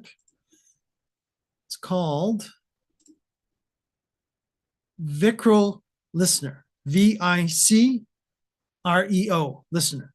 And what that does is, so basically what I've done in Companion is actually set up and I'm sending the global shortcut of the Zoom client. So that's actually as the companion button. Every time I hit my Zoom mute button that I made in companion, it's actually sending the global shortcut of the Zoom client to the Zoom client. On a different machine or on the same, Same machine. Same machine. Are you in, you're in the meeting in, I'm sorry, wait a second. Okay, You're, yeah, you're in yeah. the meeting in a Yeah. regular Zoom. Yeah. Okay, go ahead. Yeah. So I'm using the regular Zoom client. I'm in Yeah. the meeting as if I was in a regular Zoom meeting. Okay. And what I have BitFocus Companion doing is using the Vicro listener integration. And I'm actually running Vicro listener in the background on my PC. And it listens for keyboard shortcuts. That's its function. So I'm sending. Is Vicrio, does it join the meeting or is it just on your Nope. desk? It's just It's on my desktop. Okay. So it's listening for the companion to talk to it, and then it sends that keyboard shortcut to my PC. Okay, I understand. To Windows, right? Because I am running Windows. I'm not running Mac, but I believe Right. Vicro Listener also works on Mac as well. So you could actually, so again, if the global shortcut changes for Zoom, then I just have to go in and change the actual command of that global shortcut that the key that I'm sending. That's it. Yeah. Yeah. Seem like key presses on your machine. But you could do it from remote. That's interesting. So I could install this on my Zoom machine, but then Yep. use Companion on a different machine. Yep. And control. Oh, that's interesting. Yep. Again, if you want to use the companion, I will try to remember off the top of my head. There is a companion remote app that Jeff and I played with many, many moons ago when it initially came out as well. There is a BitFocus companion way of having a BitFocus. They actually having on a different PC, the Stream Deck on a different PC, and you need this. And doesn't matter what network you're on, you just need to go through the IP in a port and you'll be able to talk to the local companion server. And now that's interesting because ZoomOSC can't do that. ZoomOSC is oh no, I take that back. Sorry, it absolutely can do that. Sorry. Except it does it not on the machine, it does it through the meeting. So Right. I can mute anyone through the meet, right? Okay. Right. So again, what flexibility this allows me to do is if I'm not in Zoom, I can also send commands to other software Right. that the global shortcut is already enabled on in my PC. Yeah. So no, I haven't done it this far that I could actually use Vicro to actually put stuff into chat during our Zoom test kitchen. But But again, you should be able to, right? yeah, what I'll end up doing is Vicro Listener in conjunction with Global. There is a hotkey program that I use. I think it's called Global Hotkey, actually. And what it will do is it runs, again, it's its own little server, little app that's running in the background. And you can actually program sentences and such, which goes above and beyond Vicro because Vicro only wants a couple of characters that it understands.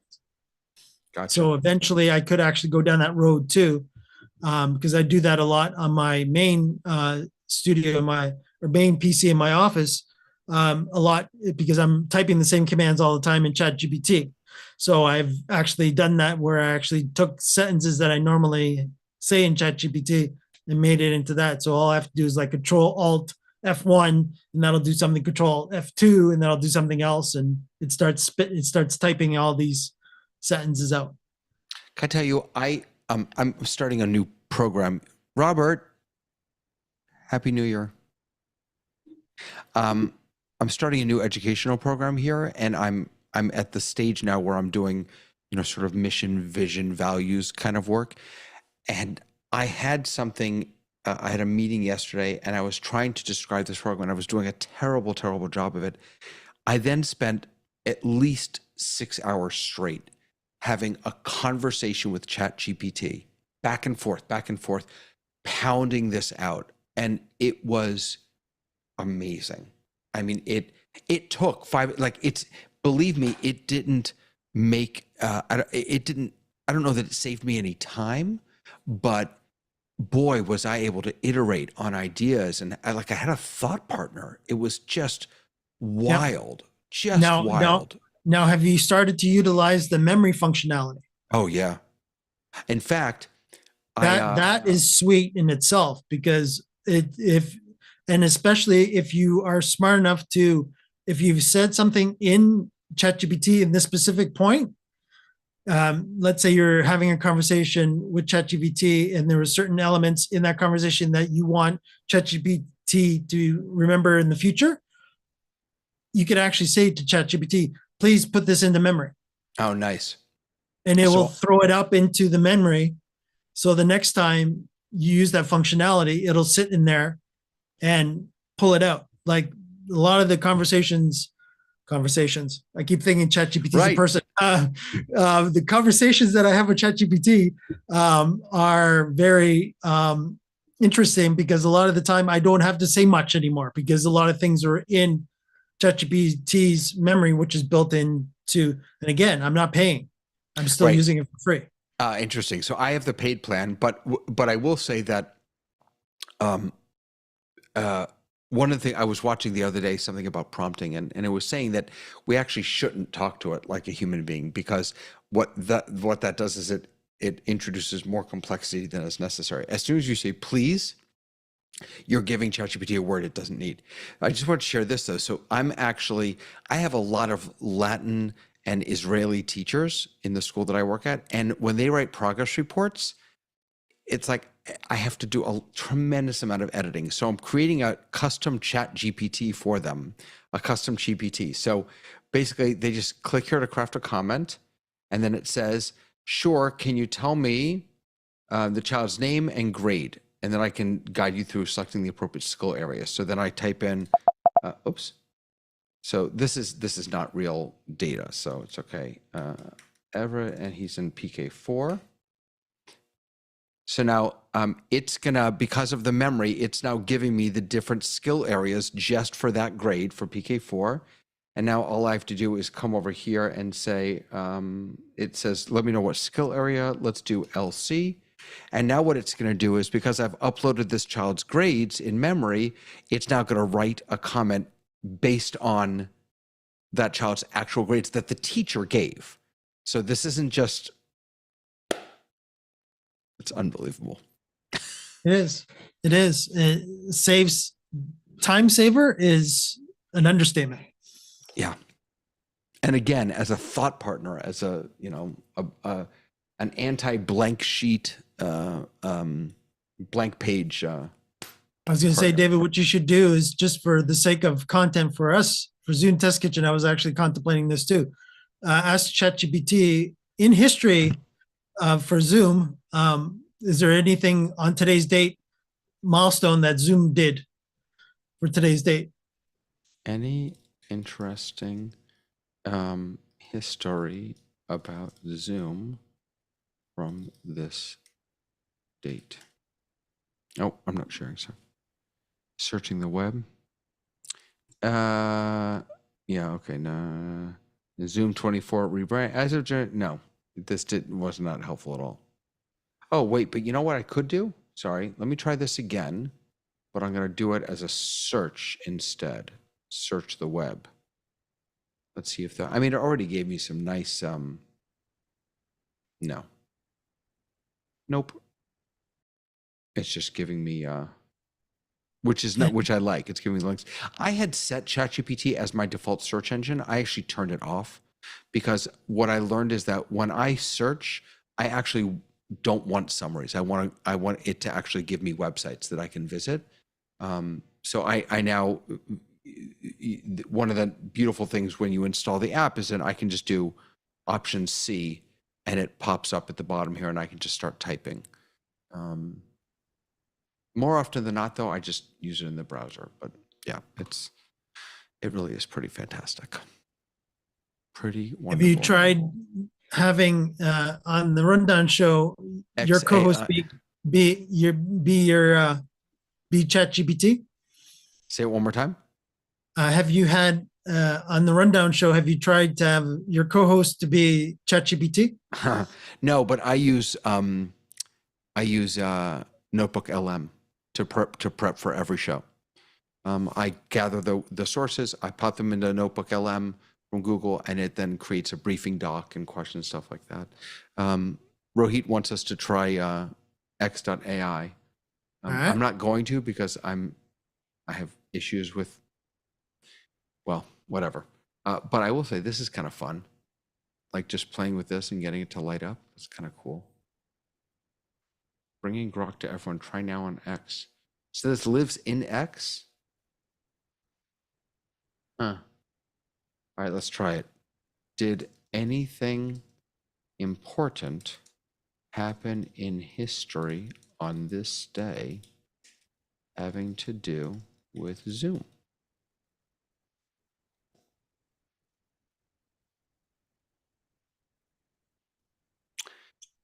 Okay, this is actually a better answer. This is a better answer. On this day, generated in relation to Zoom, there were no directly significant historical events specifically tied to the company or its activities. But it officially launched its first version on January. This is a better answer. Wow.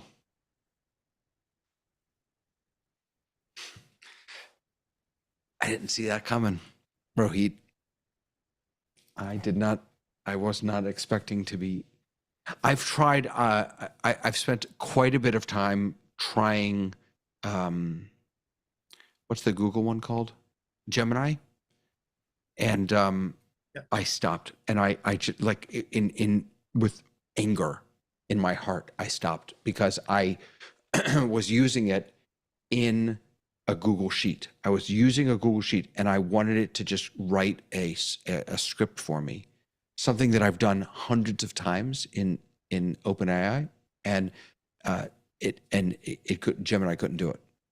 And I tried and I tried and I tried. Like I spent a whole day, and it could. And like if you can't interface, if you don't even know your own apps, I don't. So, but now I'm gonna have to play with XAI. And by the way, we should also be playing with Zoom's AI.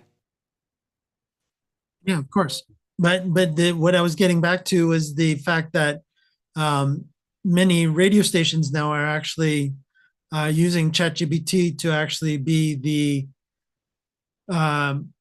if they're having like a radio show, they'll actually have the person ChatGPT speak, because on the phone you can ChatGPT can actually speak, and so you could actually tell ChatGPT in a radio voice, okay, we're going to be coming back from commercial. We're going to be talking about this, bring up something of this and that, and we're going to have a conversation. Ready? And ChatGPT will say, yes, I'm ready. Just let me know. And it'll just, and it could be ChatGPT, in a radio voice, tell me that we'll be right back after these messages. In a smooth radio voice, we'll be right back after these messages. Stay tuned. Is that okay? Not Yeah, bad. that sounded great. Nice and smooth. No, Want to add anything to make it? Jerk. I didn't want you to.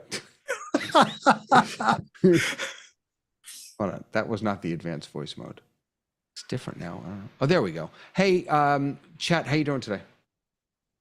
Hey there, I'm doing great. How about you? Pretty good. Listen, in a deep male radio voice, can you please say, we'll be right back after these messages? Sure thing.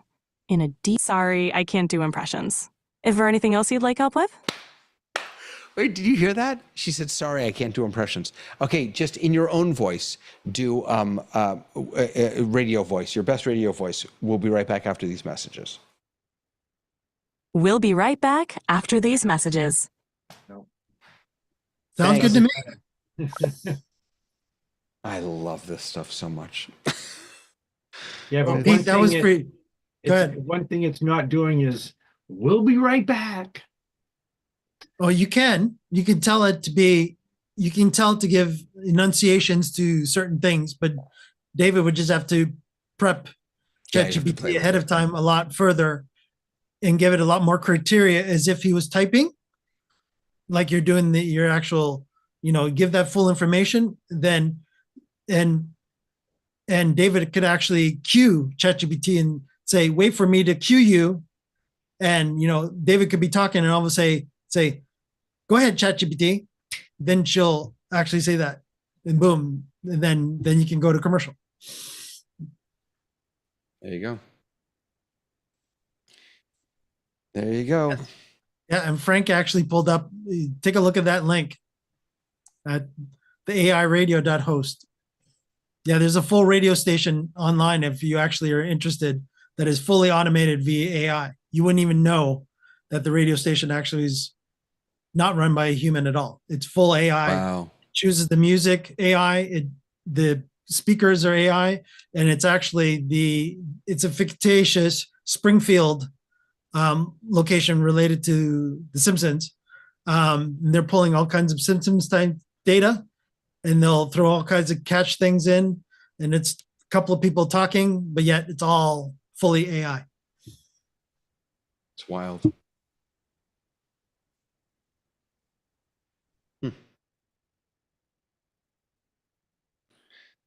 Mike, I am Sir? passing it to you, sir. All righty.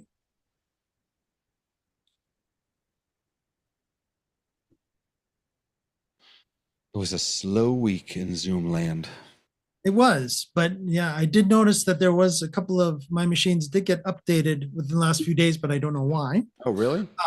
It might have just been my laziness not to update certain machines, but I did notice that a couple of clients didn't actually update or had updates that I did not update. I don't know why, but that was interesting. Oh, David, before you disappear, Yeah. how are your NDI issues? Did you and I don't know. I never. Oh. I never use don't know. NDI. I don't understand. I've learned so much in the past 4 years about all of this stuff. The one thing that I truly don't understand, I mean, there's a million things I don't understand, but networks. I've never dived into networks, and so I plug everything in and just hope for the best. So yeah, NDI, Right. I use it very, very little. So Okay, because I was curious because I know Andy made the comment, and I know I did write it down that he was going to have you use the Dino tool, which is actually I did do a little lookup on that, and it actually comes from a company called Bird Dog, which are infamous for their Bird Dog. I know they make cameras. Yeah. Yeah. So the Dino tool actually does a quick test on your network to make sure that NDI capabilities, you'll actually see between the actual NDI unit and your PC in this case, or the actual end unit that you're testing from. So let's say that's eCam that you're trying to bring in the NDI into from an NDI source, camera, insert here. And you test between that IP and your local machine, and it'll actually test to see what frame rates and such you will get depending on how many connections as well you've got between your the physical unit or the NDI device before you bring it into like. And it's called Dino? Yeah. All right. Cool. DYNO. And it's a we'll work on that.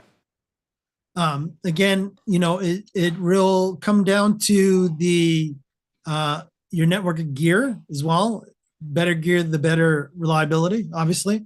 Unmanaged switches versus managed switches will have different functionality built into them. And that's just so you already lost me. Right. Understood. You lost me at switches. I know I have one. I have one under my desk. I actually bought it and I plugged things into it. I just have no idea what it does. I'm going to bid you all farewell. I'll see you soon. Okay. Bye, guys. Bye, David. So yeah, so just to sum up what I was talking about there. So yes, unmanaged switches versus managed switches, of course, and if all possible too, depending on how much you want to use NDI on your network, of course, will depend on if you actually want to use multicast functionality that's built into NDI as well, which is the preferred method because but can be taxing on the actual network that you're running it on and of course, it is definitely suggested at that point that you're actually looking into what we classify in the networking world as VLAN, which is virtual LAN. So you would actually put the NDI traffic on its own segment. But that's as far as I will go, because that is a quite large scenario. Bye, Haruhi. Thank you for coming.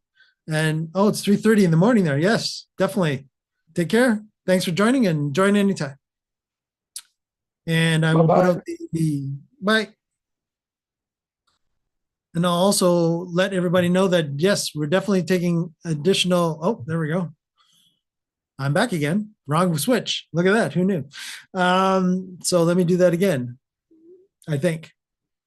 No, that's all right. Yeah. So basically, we're still taking questions from the YouTube audience if there's anything new and exciting. Yeah, and I'll wait as we're a bit delayed on that. If there's anybody on the YouTube audience that has any other questions for Frank, Pete and I, we're all still here. So let us know in chat.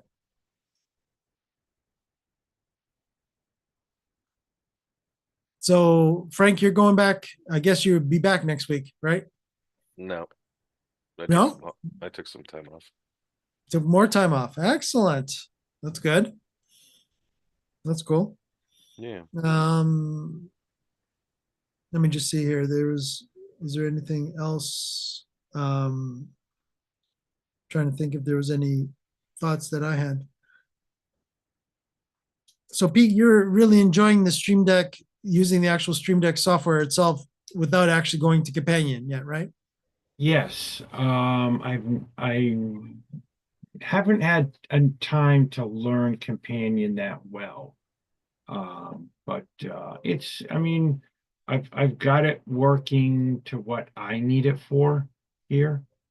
So yeah. Right. Right. And it's enough for any of the production that you're currently working on.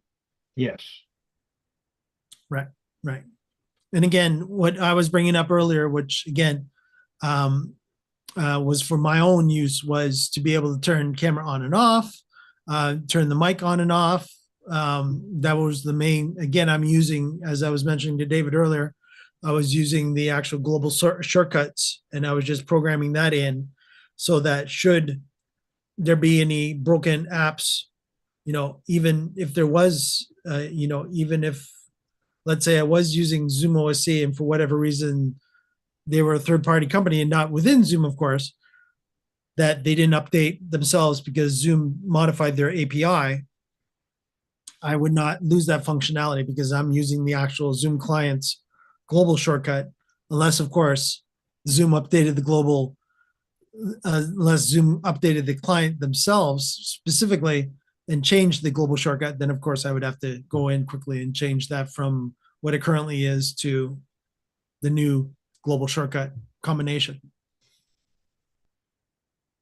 Yeah. I learned a little bit of OSC, and it's quite interesting. Unfortunately, I never had time to work it too much. Right. And again, then of course, the ZoomOSC is for Windows is yeah, been discontinued. So yeah, which is kind of discouraging because almost everything I do is Windows based, and all my clients are Windows based. So right. Yeah, so that was my way of getting around it. But again, I'm limited to, based on the Zoom client, I'm limited to the shortcuts within the Zoom client that I can use functionality wise. So where ZoomOSC actually goes to the actual Zoom servers and does the command. So I'm only limited to what global shortcuts I have within the client. I still have the free version of OSC. Yeah, and it will work until it gets to the point where they change certain codes within it that if a shortcut doesn't work in the future, that will be 100% the reason that it's, if there's a certain functionality that OSC is doing now, good, but Andy and his crew have discontinued that for Windows.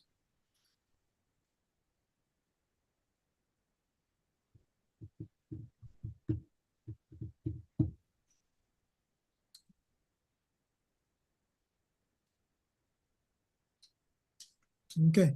Pete, are you going to be affected by that winter storm coming? Just storm. Yeah.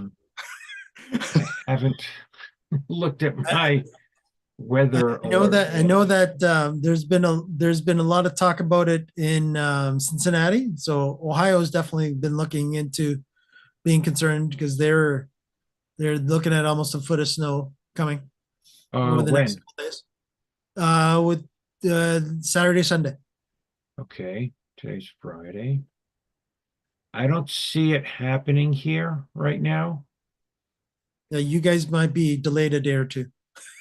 Yeah, but I'm looking at the weather and there's nothing. Usually they can predict it in advance, if it's going to come this way. But I don't see anything right now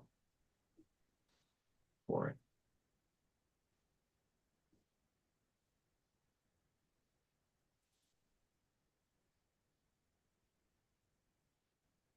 Right, right. And I was just looking, Frank actually just put into chat.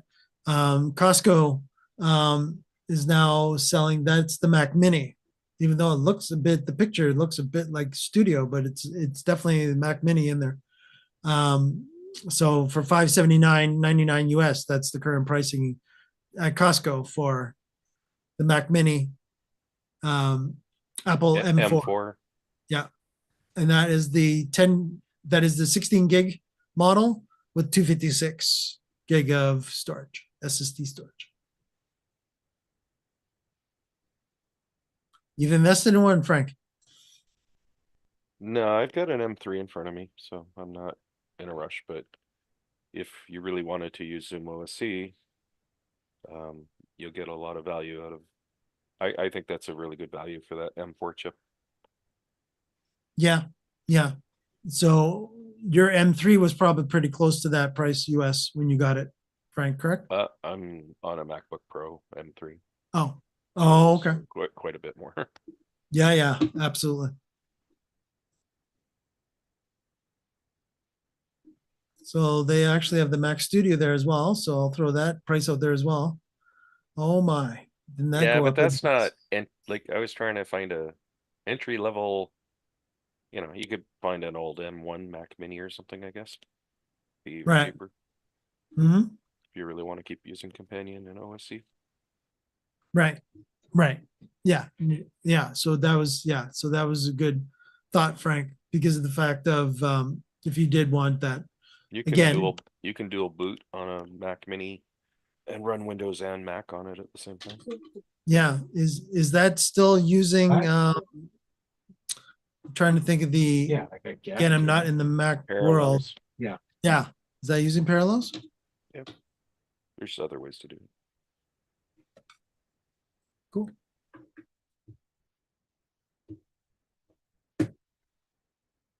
Boot camp. Boot camp. Yes, that was I another don't know one if that that's I still heard about. supported though. Yeah, I don't dual boot or dual operating system my Macs. You got me intrigued about that one. Let me see.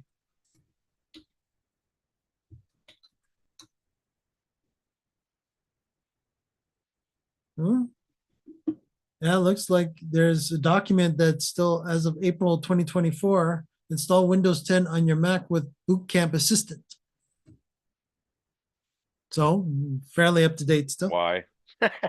Why? Yeah, I know. I mean, I've been I'm at a sure you have, company I'm actually. sure you have plenty of Windows machines lying around. Why not have one Mac? Yeah, what I have seen though is that I have seen some IT departments. There was one company that I used to work for actually that bought MacBooks specifically, and again, this was many years ago, and actually no one really ran it using the Mac, but they put Parallels on it, and everybody it automatically booted into Windows all the time. So that was hilarious. I, as being a sysadmin, declined when I was offered this for obvious reasons. And but majority of the non-techs in the office ended up getting MacBooks with Windows that they were booting into. At that time, I believe it was Windows 7. But I was not part of the internal IT team at that particular point. I was part of the external sysadmin group that took care of the external servers. I wasn't about to fight with the internal team about that, but No, but all I'm saying is if, Companion, Bitfocus Companion, and ZoomOSC, you're not a casual user, that's probably someone who's using it to make a living or doing high stakes situations. $500 for a pro piece of gear is a pretty good value. Oh yeah, that's nothing. Yeah, it's nothing in the pro world. Yeah, absolutely.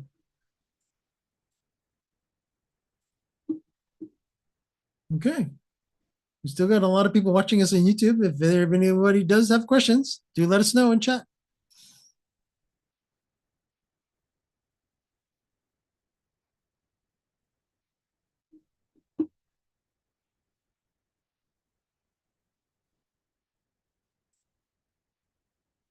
Without saying too much, I can say that there's a Zoom. What is it? Zoom 6.3.5 is coming at an unknown time. An unknown time. Coming soon to a theater near you is what It's I listed, think. so All right. And that was again version number, Frank? 0.3.5. I think we're on 6.3.1, aren't we? Yeah, 631. Yeah, I'm just checking that right now as we speak. Yeah. 631. Yeah. And again, in brackets, everybody's got a different flavor of version number, but yeah, everybody's at 6.3.1 now. And as far as the Zoom events group, everybody's at let me just see here if they actually, I think they actually have a version? No, they actually don't have a version number, but the latest released information was mid to late November when they did a lot of their new enhancements and changes. So there hasn't been anything exciting as It of. looks like it's coming out. What's today? The 3rd? We are the 3rd. Looks like Monday if it ships on time. Ah, very cool. But no information in the releases as of yet. Okay. In the release notes. That's fine. Today. Yeah, the only thing that I'm seeing as far as release notes for today was in Contact Center and Virtual Agent. I'm sure they have people on holidays just like everyone else, right? Yeah, for sure. I wouldn't expect a lot of releases this early in the month. Yeah. Yeah. Yeah. Again, they got really, really close to Christmas when they actually did their last, the 6.3.1. That was on the 23rd as it was. So the day before Christmas Eve when they did the final push. So that was basically the last push before everybody went on vacation would be my thought.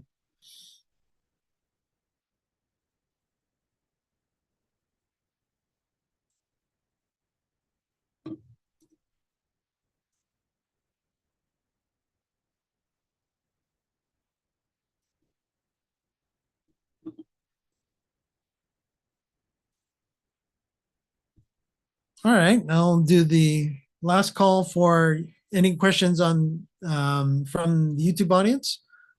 Pete, Frank, and I are waiting for any questions that you might have, and let us know in YouTube chat.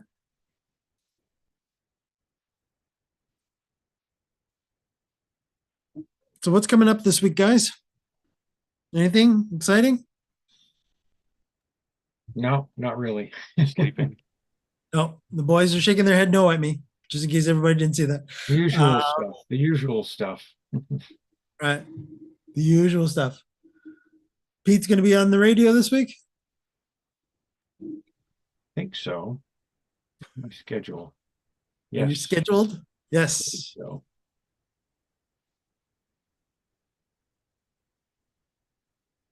Excellent.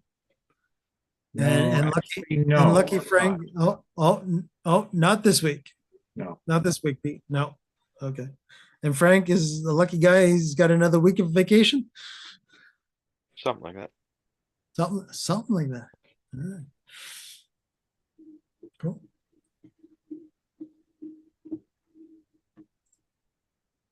All right, guys. Any final thoughts before we wrap this up? No, it's let's see what Zoom does this year. That's right. That's right. I guess that's all we can say. Really. Well, they gave us some of their road plan at Zoomtopia. That takes a whole year to come our way. Sometimes some of it doesn't come at all. Yes, which you were definitely quizzing Andy about last week. It's not even probably Andy's area of expertise or anything, right? But No, but it's fair that you asked him the fair question and he could answer it how he answered it, and he answered it well. I thought. bet you internally they have a working double ender in their test labs or whatever their skunk works, but Right. doesn't mean they're going to release it just because we want it. No, understood. And what I'm starting to notice too, and I don't know if this is true or not, but I'm starting to see that some of the similar to production related plugins or products, shall we call it, seem to be heading towards the Zoom events world first, and then trickling down to the Zoom. I think that's meeting. been true for a long time. That's their biggest profit margin area, right?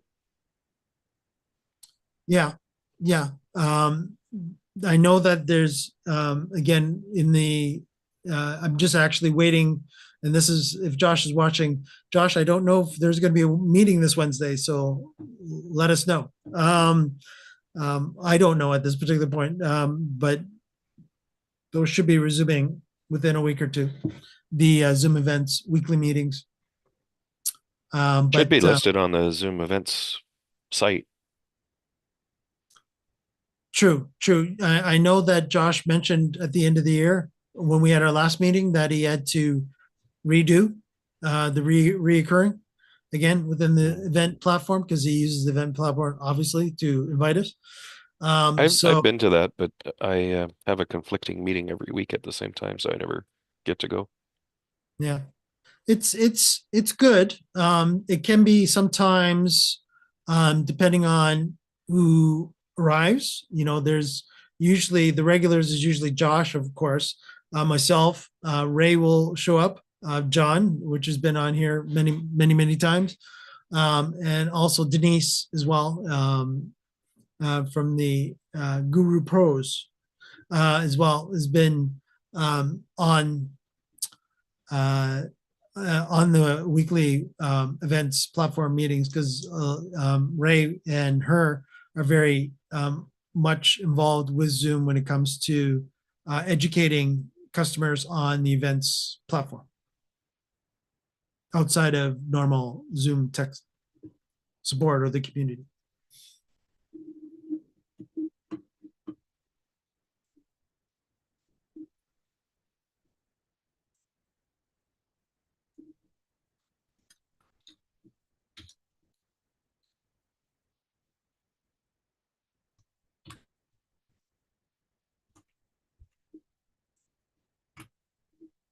All right, guys, if there's nothing else, I will put a bow in it, as Jeff used to say, and we're going to cue this up. All right.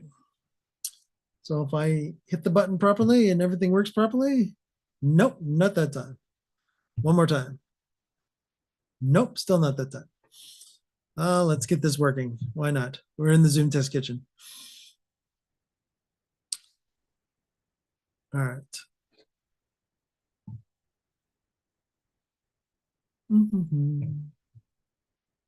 There we go. All right, there we go. On that note, there we go. Got the right button this time. All right. Thanks everyone for watching, for joining us this week, and welcome to Zoom Test Kitchen 2025. Don't forget to like and subscribe to our channel to let YouTube know how much you like our content here. And that also gets us access to more people from Zoom. So if you do check us out and definitely subscribe, Zoom will come and visit us. Chances are more often. And we'll see everyone next week here on the Zoom Test Kitchen. Don't forget that's every Friday at 3 p.m. Eastern or 12 p.m.